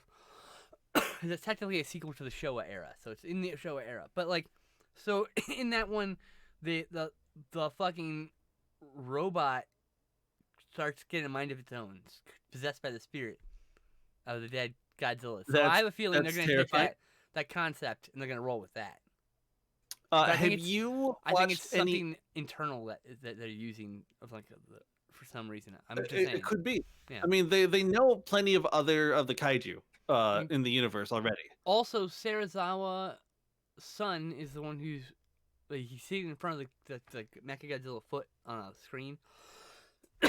So he could be part of that terrorist organization that was introduced in the King of the Monsters too. That's true. That's true. This could be their last attempt to like, maybe Godzilla and King Kong are teaming up to save the world from that. Yep. See, that is my guess. Have you seen the Godzilla anime that's on Netflix right now? Monster Planet. I don't know. Joel just says, I mean, can we talk about the Godzilla anime from Netflix? And I'm like, I don't know. Two of them. There's Godzilla Monster Planet, which is bunk. I did not like it. I just did not feel like Godzilla. And then there's this new one where they just screw over my favorite character, Jet Jaguar, and now he's some fucking weird derpy mecha. I just can't. I can't. I'm gonna watch it. Of course I'm gonna watch it. I'm a huge Godzilla fan. I wanted to be a kaijuologist when I was a little kid. That's how big a fan of Godzilla I was. I wanted to research kaiju because I thought maybe they would be real. That's amazing. I love that. That's like me in Star Trek. I was like, I'm going to go to Starfleet Academy when I grow up. I make my dad so mad. I have a manila envelope with all my childhood research on Godzilla, like how to explain Godzilla in the real world. Like, oh, I love that. Do you know Godzilla appears green, gray, and like and kind of bluish in some movies? Yeah. And I wrote a little essay about how the light reflecting off Godzilla's scale at different angles is how you see him in different colors. Oh. So he's all those colors. He's all the colors. I saw the last Godzilla movie. or no, I saw the first of the new Godzilla movies. Um, in King of the Monsters what's is really that? good. King of the Monsters is really good. Yeah, I enjoyed it. But I'm pretty sure it was the first one because I saw that in 3D, and um, there was one scene when there's like one of the guy, like one of the main human I saw it in character is 3D on a too. bus with kids, and like literally like with the 3D glasses on, I was like, God damn, kids, sit down, like because I couldn't see because of the shot, and I was like, oh shit, it's the movie, There's a moment and when I there's ash falling from the sky in that movie, and it feels yeah, like fucking ash is falling because the 3D is oh so yeah, yeah, good. yeah. So good. I love that part. It's good shit. So number 66 on this list is another. I almost said Pokemon is another comic book character I've not heard of. Uh, Michael Demiurgos. Never heard of him. Me neither. The only thing that they have listed, powers and abilities, immortality, and it's him standing in front of a stained glass window that's has an Is angel that? on it with a sword on him. Can you send me the photo of this character? Yeah. Do you want to look at my screen real quick? I'll pop him up on screen. Sure. 1 second. Not him. Where did he come from? Ah, hello, sexy. Hello, sexy. Hello. Where's this at? Right here. No, Hello, this is sexy. there. Why am I on a COVID news? Oh, it dropped it way down. 1 second. Oh, One Jesus. second. I'm on COVID news. Whoa. Wow. We gotta scroll down to him. We're at 660. There's Raiden, this Oh, the boy. Phantom Stranger. Woo! Sorry. Raiden's not a comic character. Sorry. So it is this man. I don't know who the fuck that is. He's an archangel of some sort. Sure. He was Archangel with the ability to create life. He's from Elaine Balak, No, not according to familiar. Joel. Which you know him. He told me to pick up some boots once in Final Fantasy. Interesting. It wasn't a good call. Never. Is that a comic book? Doesn't sound like a superhero comic book to me. Anyway. Next. Next up on the list, there is Raiden. Next. Next. Okay. There were comics. They were in comics, but they weren't like superhero comics. So I don't care. Sorry. 64 is the Phantom Stranger. Oh yeah, Phantom Stranger. He's one of the most powerful. Like he's like an occult entity. It's part of the One thing they're called the Guardians of Magic. Something of Magic. Oh man, I can't remember. Him and Zatanna and a bunch of other people. Dr. Fate. So like on here they don't list a lot about him, but underneath powers and abilities, like he has chew, he has flight, and very specifically, he has magic. But it appears it's only in the Harry Potter universe. It says magic in Harry Potter, and I'm like, I don't know if Mr. Strange has ever appeared in Harry Potter. The Phantom Stranger? No. That's not. Yeah, he's not Harry Potter like man. He's a very powerful magician who is immortal, I guess. If I remember correctly. Anyway. I don't know why this happened, but the Guardians of the Universe are so strong that they appear twice on this list. Guardians of the Universe? Yes. What's Guardians of the Universe? Uh, I don't know. They kind of honestly look like the Watchers. I don't know if you know. Oh, Lucifer Comics. Hey, at least it's an American comic book, but I don't think it was Superhero. Oh, it is technically in the DC Universe, though, right? Those Lucifer ones are in the DC Universe, technically, right? Yeah, So yeah. They're like on the they're connected picture, to the they're all Sandman, and wearing now like Vertigo is all little wrapped in. lantern logos on them on their chest. Oh, right. I remember them now. Okay. Yeah. Gee. Yeah, they're like intergalactic police. Maybe. Yeah, I just they look a little bit like Smurfs. Oh yeah, the Guardians. They're the ones who created the Green Lantern symbol, the core. Okay. They crafted the rings that are, yeah. And there's also apparently one for each color of the spectrum. Something like that. Anyway.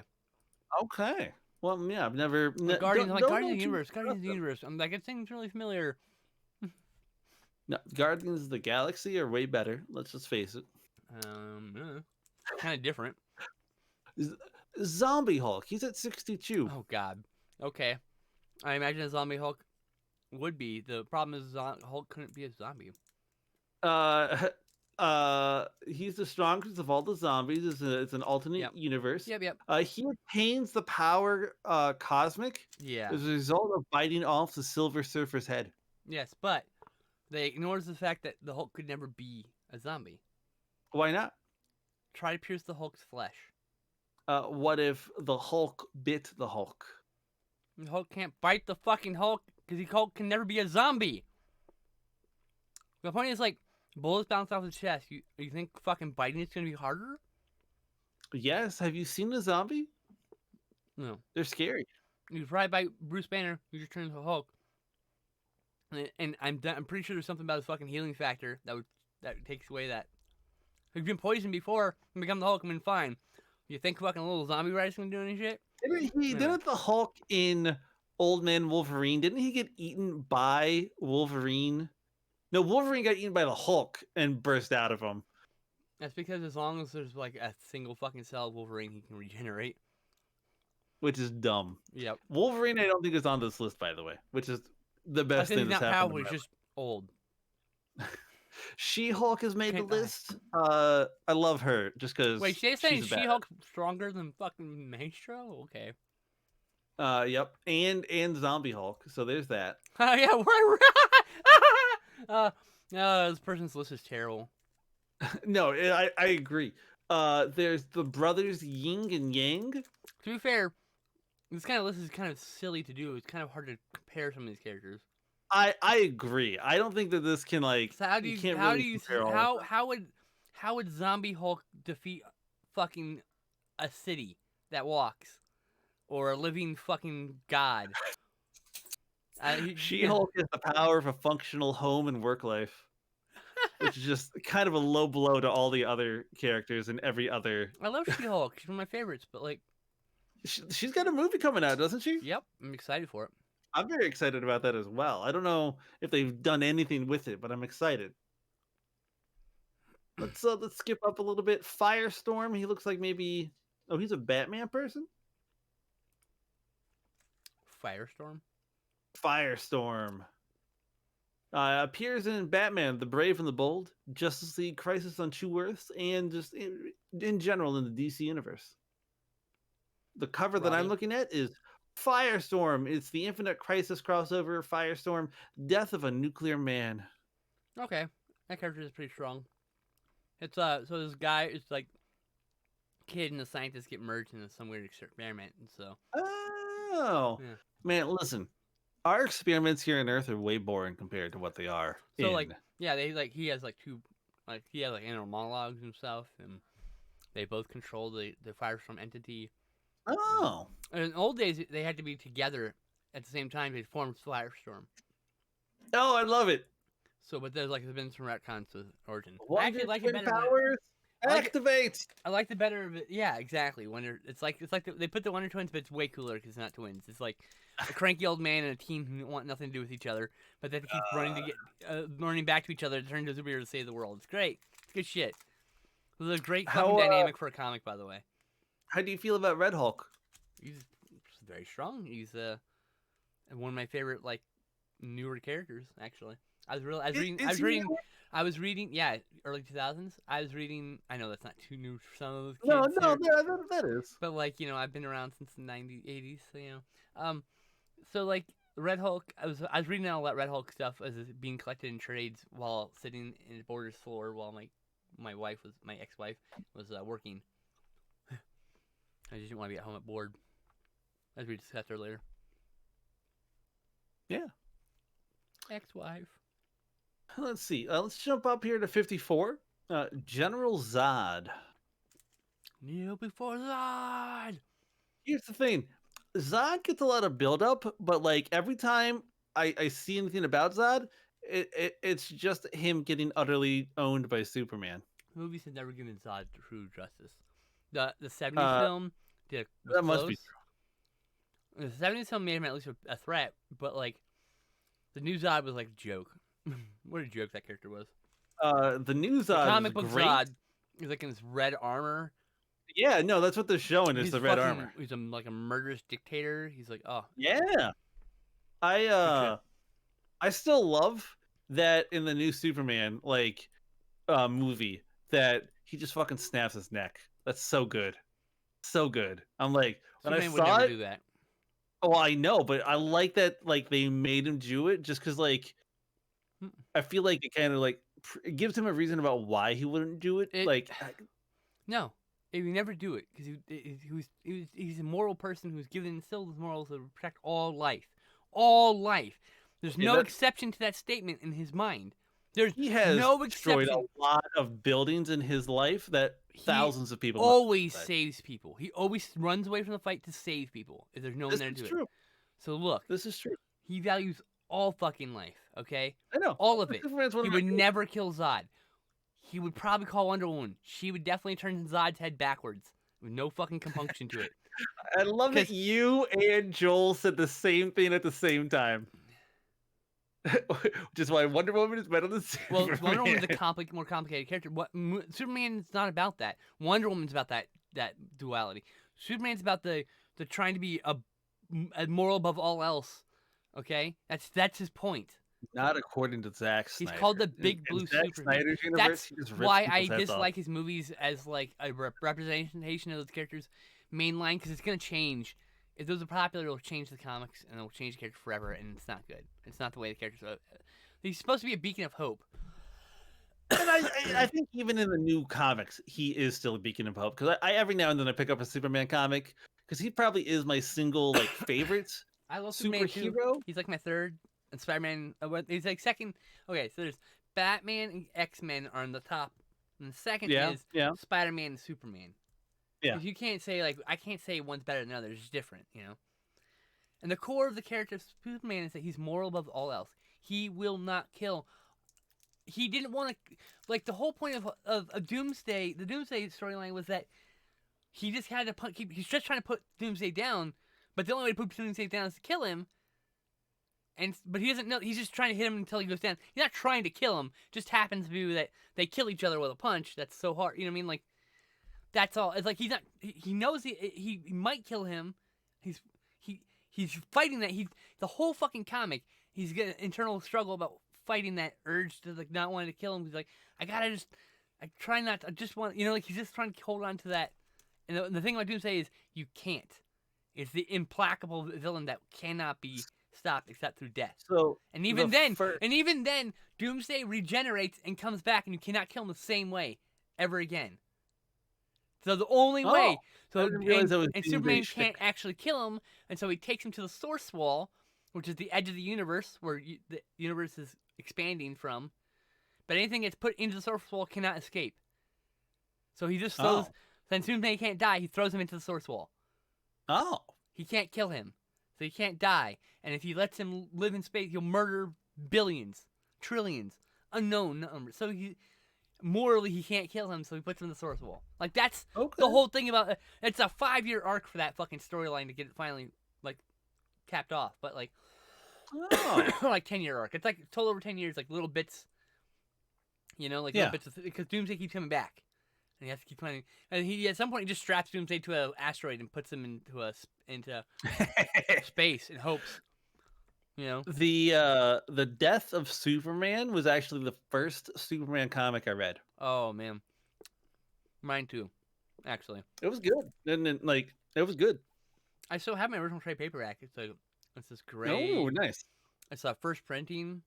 It's not rare or anything. It's cool. I have it. It's good. Nice. I have the newer printing too with the whole saga with the bloody Superman symbol on the spines. I got all 4 volumes. Ooh. Mm-hmm. Yeah. Dream from Sandman is number 52. That's good. She's good. Get a little bit of Neil Gaiman in there. I can see her murdering Red Hulk easily. I don't think she would.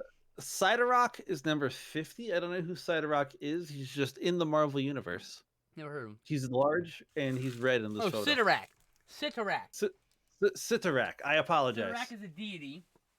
He is. There's 2 things. The Crimson Bands of Sidorak is a spell that Doctor Strange uses. The gem of Sidorak rests in Cain Marco's chest, who is known as the Juggernaut. It's the source of his power. He's not a mutant, I know he's not a mutant. He's a magical being.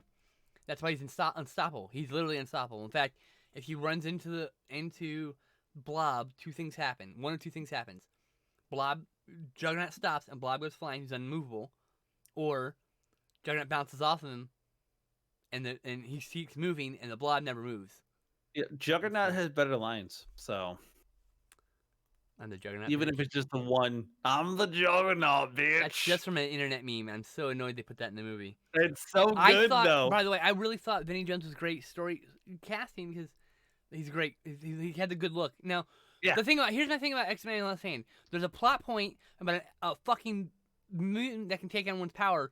So the recruiting Juggernaut, who's not a mutant, would make sense to kidnap that kid, right? But guess what? He's a mutant in that movie for some fucking reason unknown. So it's like, what do you? That was gonna be the whole plot point. He's not a mutant. I'm not a mutant. Poof. That's okay. In all fairness, they also screwed up The whole movie. Archangel. The whole fucking movie, to be well. fair, is Yeah, the whole movie wasn't great. I agree. The whole movie is just a fucking shit show.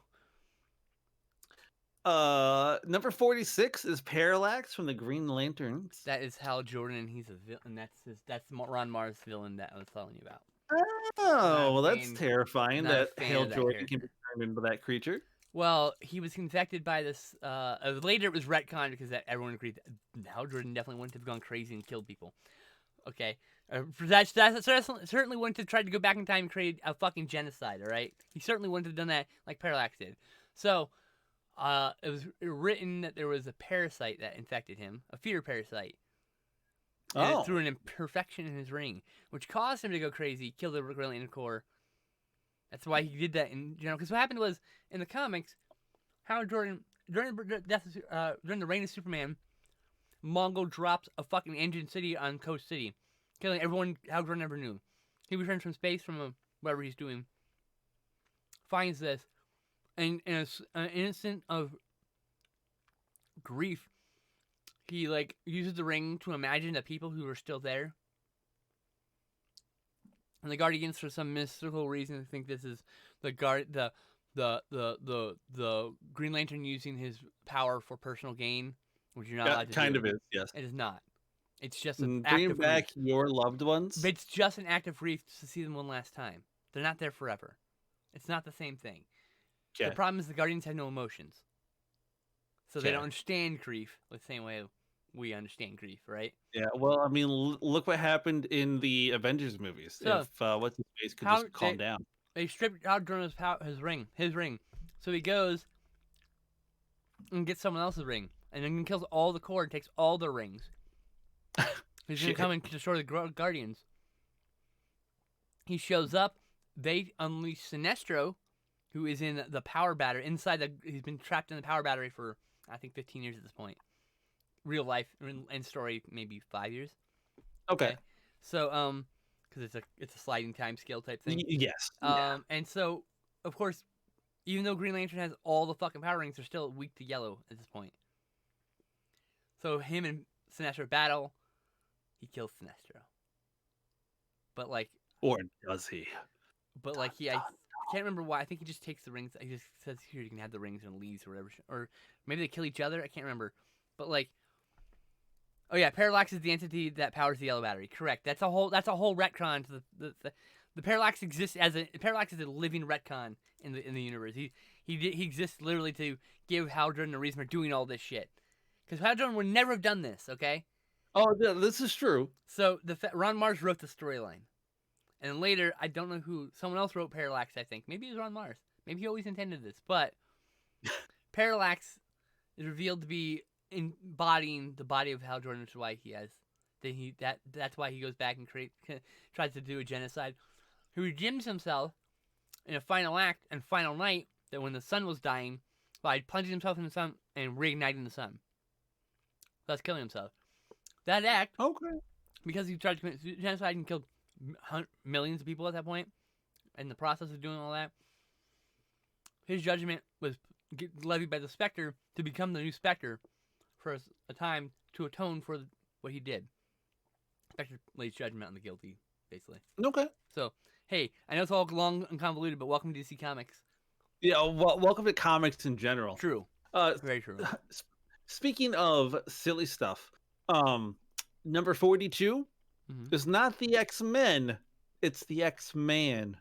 Mm-hmm. I'm an X-Man, baby, I swear. So he is one of the many kids of Jean Grey and Scott Summers, including Yeah, Cable. they have a bunch of like Cable and Omega him are powered kids. Cable and X-Man are basically the same person, but from different Yes. universes. He shares the same genetic history as Cable, Yes. according to this.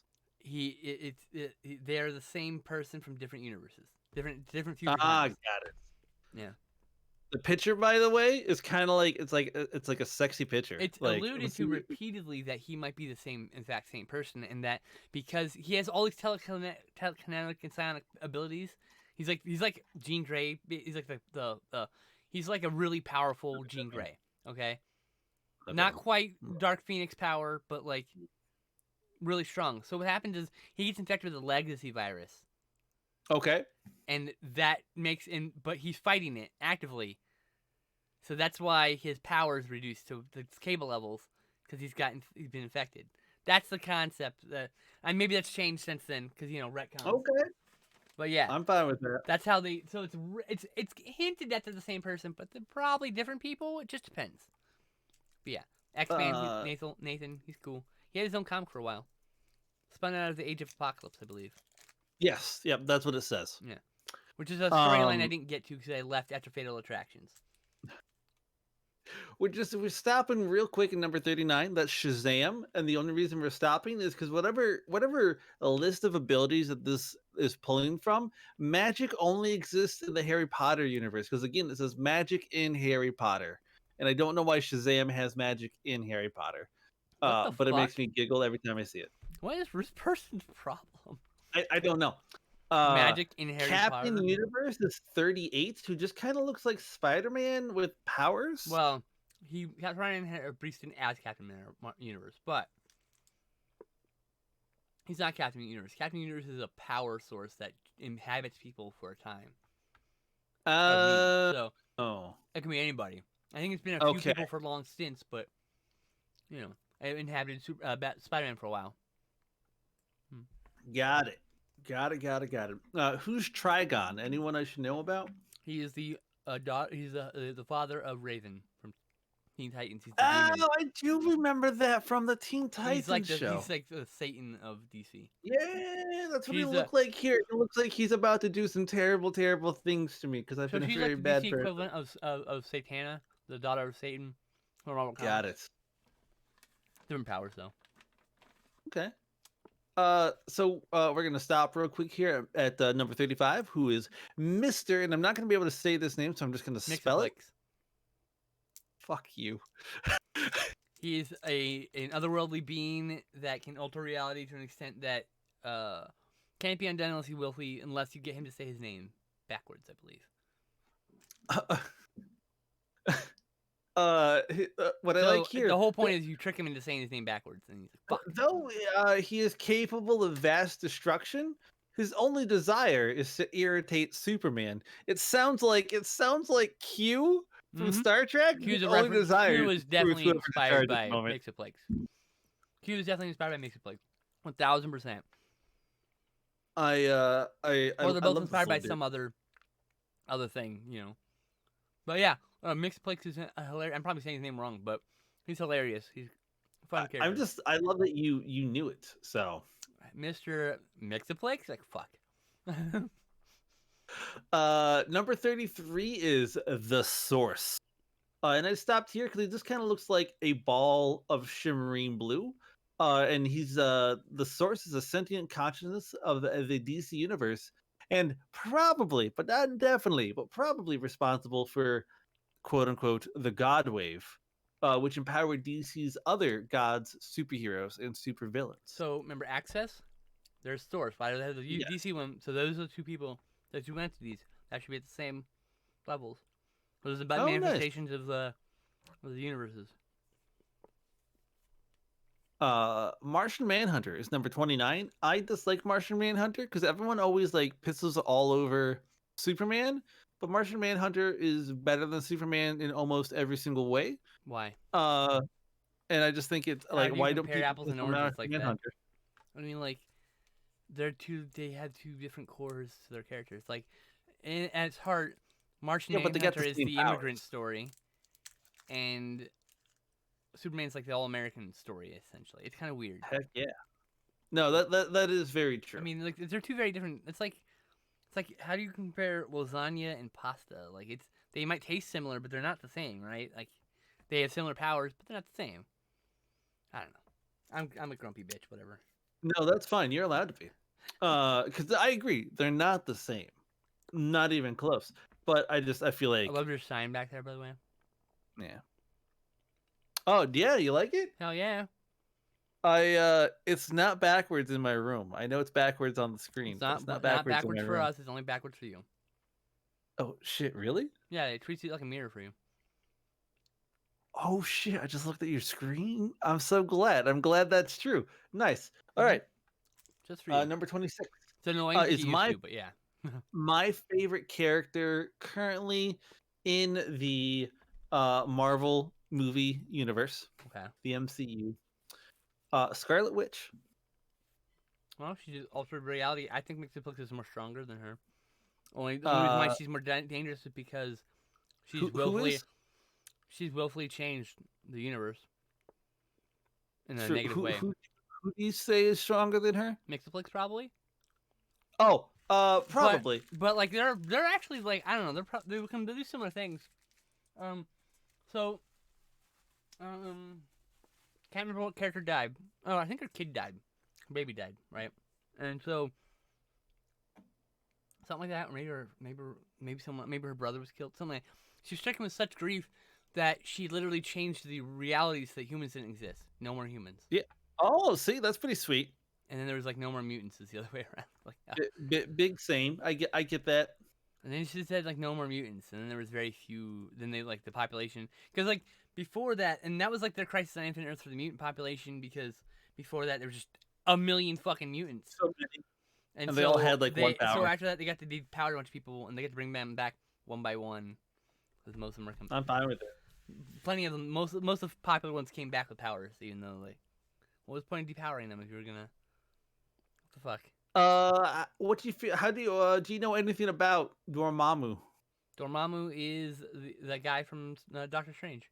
The one he can. My goodness. He's like You know too he's much like about not a comics. Satan, but he's like an evil ancient sorcerer, I think, who's attained godlike power from another universe Yeah. or another dimension or whatever.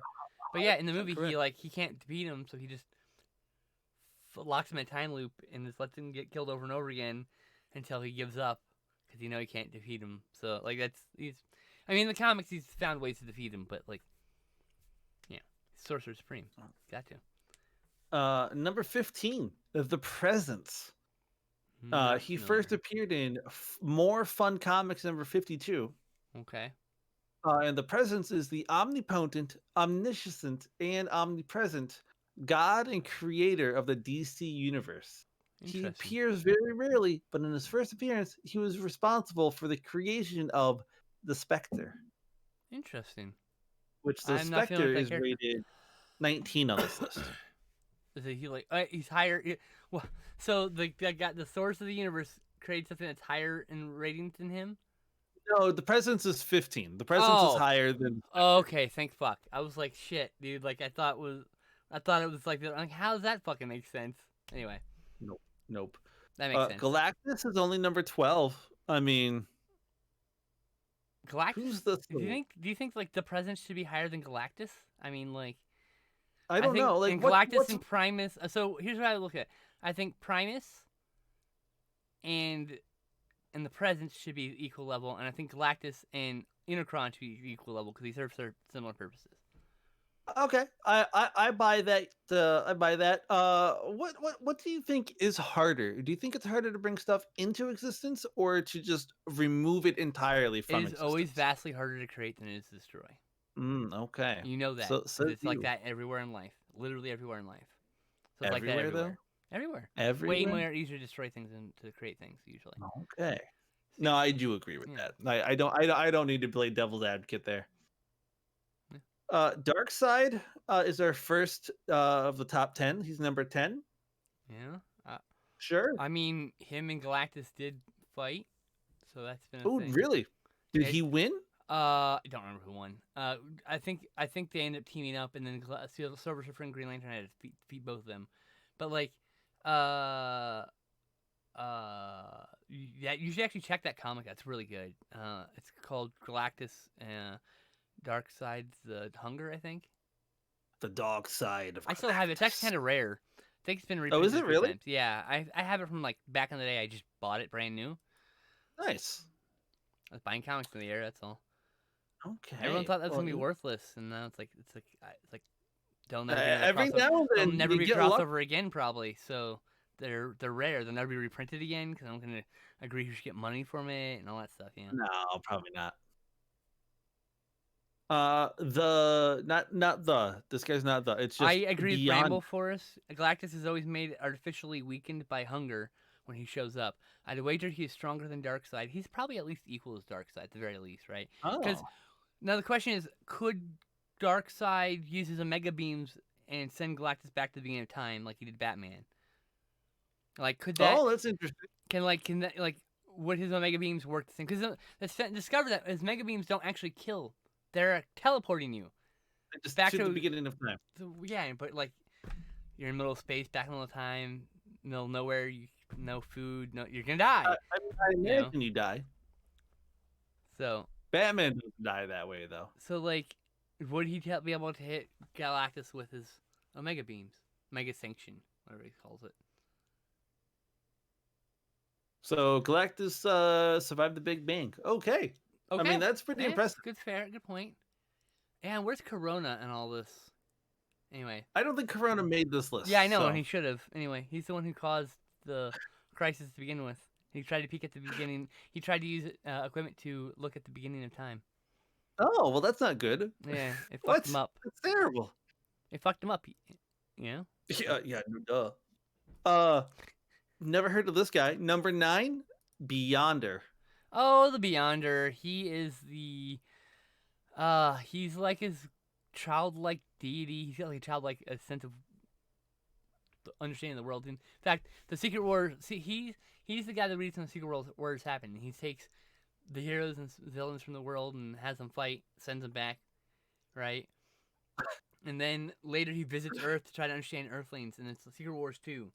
And it's a whole year-long thing where he literally travels around as an Elvis impersonator, experiencing Earth, circa 1987, 88, America. The Beyonder's awesome. He's so much fun. When I saw that the Collector was played by Benicio del Toro, I was like, oh, good. Now make Jeff Goldblum the Beyonder, please.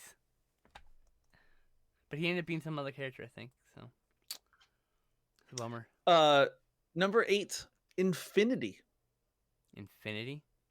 Infinity is the living embodiment of space in the Marvel Universe. Without her, nothing can exist. And a version of her exists in every universe and is overseen by the Living Tribunal. Ah, okay. Aha. Terror. Number 7, Franklin Richards. Yep, he's the reason. So when the evil pieces of Magneto and Xavier combined and made Onslaught, and Onslaught seemed like and the heroes died while killing Onslaught, Franklin Richards teleported all of them to a pocket universe that he created. Oh. He's literally one of the most powerful beings on Earth.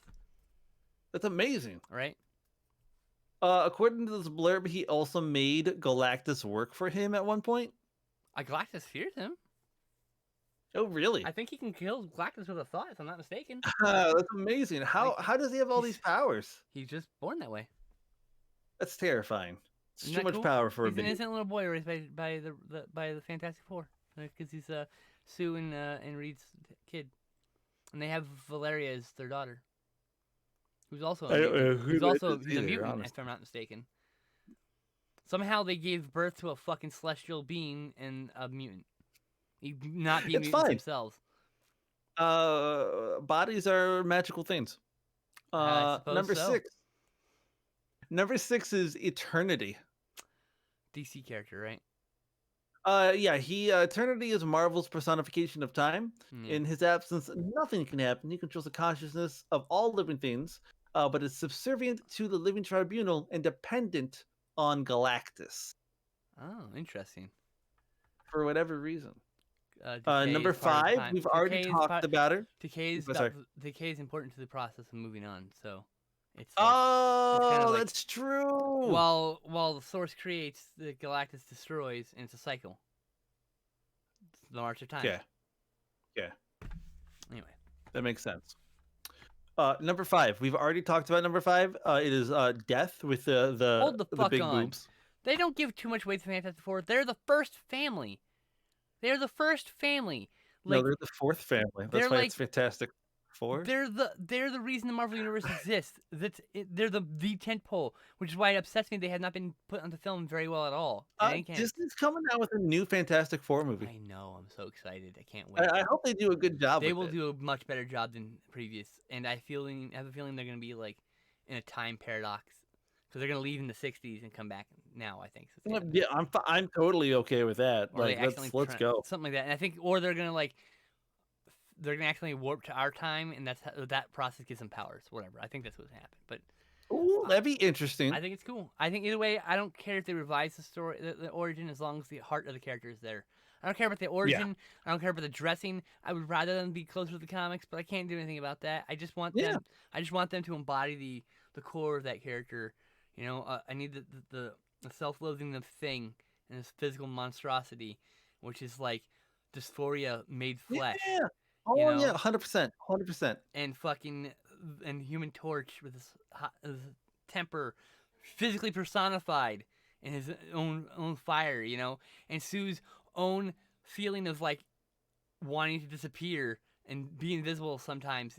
Like they're all and Richard's wanting to be everywhere at once. So like it's all their powers are a manifestation of their negative traits used positively, showing that even your depression or something else, you can use these things sometimes in positive ways to help you. You know, like it's kind of like a metaphoric seeking. The Fantastic Four is hugely important. I just adore them, and they're like my 5th favorite, like up there. Like it's. Oh wow! I read a lot of Fantastic Four. You know, I've read a lot of Hulk. So. I have not of either one, but that's just me. So yeah. However, I have read more of those than I have of number 4, which we've talked about a lot, mostly in a joking manner. Number 4, Superman Prime 1 million, which I am still not unconvinced is just 1 million Supermans condensed into one Superman. From the 1 million universe, but I had no interest. I know. I had no idea who it is because it's a take on an already existing character. Was Superman Prime even on this list? Superman was on this list. I skipped over him. He was in like 19 or something. Which one? What does it say on his number? No, it just said Superman. What does it say? Which version?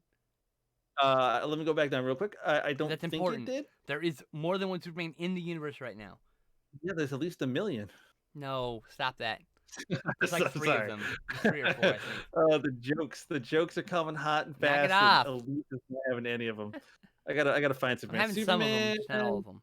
They say next to nothing about Superman, so they do not describe. That's like Earth 2 Superman right there. But Superboy needs to be below, I guess, Superboy 1 million, because it's like 1 million years from now. So I guess he's more strong or whatever, right? I don't know. I'm not familiar with the character at all. What's the description say? For Superman 1 million, there is no description for him. Oh wow. There's a video, but I'm not gonna watch this video right now. I could care less. What's a king slime? What's that? What's a king slime? A king slime? Yeah. Oh, it's from Dragon Warrior Monsters, or Dragon Warrior, just the whole series. Bramble Force says he's the king slime version of Superman. So it's kind of mine where like normally you take 8 slimes, which are like the basic version of a monster in the Dragon Quest universe. I get it now. And if there's 8 of them, they all combine and become a giant slime that they call King Slime. So that's if you pick 1 million Supermans, you become Superman Prime 1 million. I get the joke now. It's right. Okay. There you go. There you go. Earth 2 Superman, like I said, Earth 2 Superman, Lex Luthor 2, Lois Lane, and Superboy all get put in this pocket universe. Lois dies of cancer there. Oh, that's sad. Yeah. And stricken with grief, Superman just loses his shit. He's been alone. He's like, they're in solitude. They're going crazy, and Superboy Prime gets angry and he punches through the universe and breaks time. Well, So I that is imagine unfortunate. Superman 1 million, a million years later, is probably more powerful Yes, I would if imagine they're so. immortal to some degree. Uh, number 3 is Doctor Manhattan. Yeah, that's that. Yeah, he is the equivalent to like what was his I'm trying to hold on. Watchmen. Well, I gotta look this up real quick. Carlton Comics. Carlton Comics. They're all based in Carlton Comics characters. I can't remember who he is. Oh. Doctor Manhattan is based on Captain Atom. Okay, so Captain Atom. What happened was they're in the production of Watchmen, the comic back in the 80s. Alan Moore wanted to take some recently acquired properties from Carlton Comics that DC got and incorporate them and do the story with them. He wanted to use Blue Beetle, Captain Atom, Nightshade, Peacemaker, The Question, and Thunderbolt. You'll notice Peacemaker is currently in the new Suicide Squad.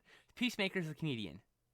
Oh, interesting. Okay, I didn't know. All these characters come back to the Marvel or DC universe at some point as regular characters. Blue Beetle's Night Owl, Captain Atom's Dr. Manhattan, Nightshade is Silk Spectre, Peacemaker's comedian, The Question is Rorschach, and Thunderbolt is Ozymandias. Excuse me. So, that being said, I could definitely see Dr. Manhattan being that powerful, considering what he can do. There's little he cannot do. At this point, I don't know. There's literally anything he cannot do. It's not. I mean, I haven't seen the follow-up. I haven't seen the TV series. And you would really like the TV series. And I haven't read the Before Watchmen comics. So there's Before Watchmen comics, then the Watchmen, and the TV series is a sequel to the comics, not the movie. I don't know if you knew that. No. It's a follow-up to the comic book. Well, it's really good. The TV series is really good. That's true. Joel says you cannot see through tachyon interference. See through time, change shape, teleport manipulation, see through tachyon interference. Is that something you can't see through? I'm confused. I think so. I feel like there is something that I feel like Ozymandias uses that against him. Ozymandias or Ozymandias? I don't remember. I say Ozymandias. It might be Ozymandias. Anyway, regardless, I like Night Owl because I really like the original Blue Beetle, and I like the new Blue Beetle is fine. I think that character's great. I don't know why he had to be called Blue Beetle. Why couldn't he just be a different name and they can bring fucking Ted Cord back since they fucking shot him just for a fucking shock? Yeah, why not? They killed Ted Cord just to shock you. Sometimes. His death was completely meaningless, and I fucking hate that they killed one of my favorite characters in such a cruel and capricious manner. And like that's like, things like that have gotten me to stop reading comics. Right, that's the Infinite Crisis lead up. Blue Beetle finds out that Brother Eye's online, and he gets fucking murdered for it. I think by Vandal Savage. Anyway, just shot in the head unceremoniously. I was like, oh, that's dumb. Like, and I just stopped reading. I was like, I don't need to read this anymore. And that's so disrespectful. When Colossus betrayed the X-Men and joined the Acolytes, I felt so disrespectful to the character after that point. Like, it's things like that, you know? They kill off Hal Jordan. I stopped reading the comics. Oh, yeah. Batman never had that. I didn't have a problem. They replaced Batman, but he came right back because. Exactly. Yeah. I actually really rather, and Superman same. I rather enjoy the storylines, but because the way they killed those characters, they were heroic. Be ballsy about it. Kill them off. Like when a character dies heroic, it's one thing. And then they die, becoming the villain that they were always fighting against, and against their internal moral code that has been built up for fucking generations now. Like that kind of that flies in the face of the characters, like hard. Yeah. And that I take that personally. Like I just won't read it. It's like you have fun. I'll go play with my toys. Yeah. I'm gonna stick to my version. I have no problem. I have no problem with anyone enjoying anything, whatever. But I'm done. I'll take my toys and go home. I won't belittle you for enjoying it. I'll go do something I enjoy instead, and that's how it works. I don't talk shit about other people's. Like I don't try to yuck people's yums. I'm done. Like Cartman, I'm out. I'm out. I'm out. Like whatever, you know. Anyway, sorry. It's What's okay. next? What's next? Number 2, the Living Tribunal, He's who like has been God of the Marvel mentioned Universe, several essentially. times. He's like a god of Marvel. He's like, Exactly. yeah. He is responsible for judging realities and enforcing justice throughout the Marvel Universe. Though he doesn't appear very often, he is feared and revered enough that he doesn't even care if his three-faced body is connected to his head. Wait, three-faced head, sorry, is connected to his body. That makes more sense. And That's he, because his head just floats above his body. It's the three thing. Like the thing about like Spectre is kind of like the same character, but yeah, like different because they went a different way with it, obviously. And he's definitely lower power level, but they're like the yes, same kind of job basically. got it, got it. He's just on a more personal level. Spectre is just busy off being a superhero too, for no reason, just because he likes it. And then the only person that the Living Tribunal reports to is our number one. So Joel, I'm sorry, it is not Squirrel Girl. It is the one above all. The one above all, yeah. Yep. So I think it's time, isn't it? Aren't we done? Oh wait, do we normally end we're right now? we're, we're over time. I just wanted to finish Oh, up the okay, I list. thought so. I was like, do we end at 8 or 7? No, yeah, no, I we gotta ended. pee, so it'll be time. Yeah. Good time to stop. So My no, throat's getting a but little hoarse. Can you tell? do you have any last comics for or I had comic book fun comment? ranting about Com- comics I haven't read in 30 years, and I'm sure everything's changed. But go figure. I'm a classic. hey, I like the that classics. is fine. There's nothing wrong with the new stuff. I just like what I like.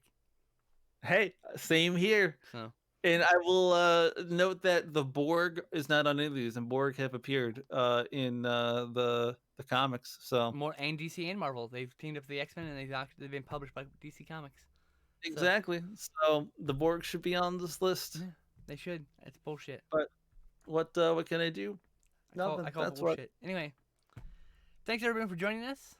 Thank you. We'll see you next week for another awesome trans ladies talking nerdy.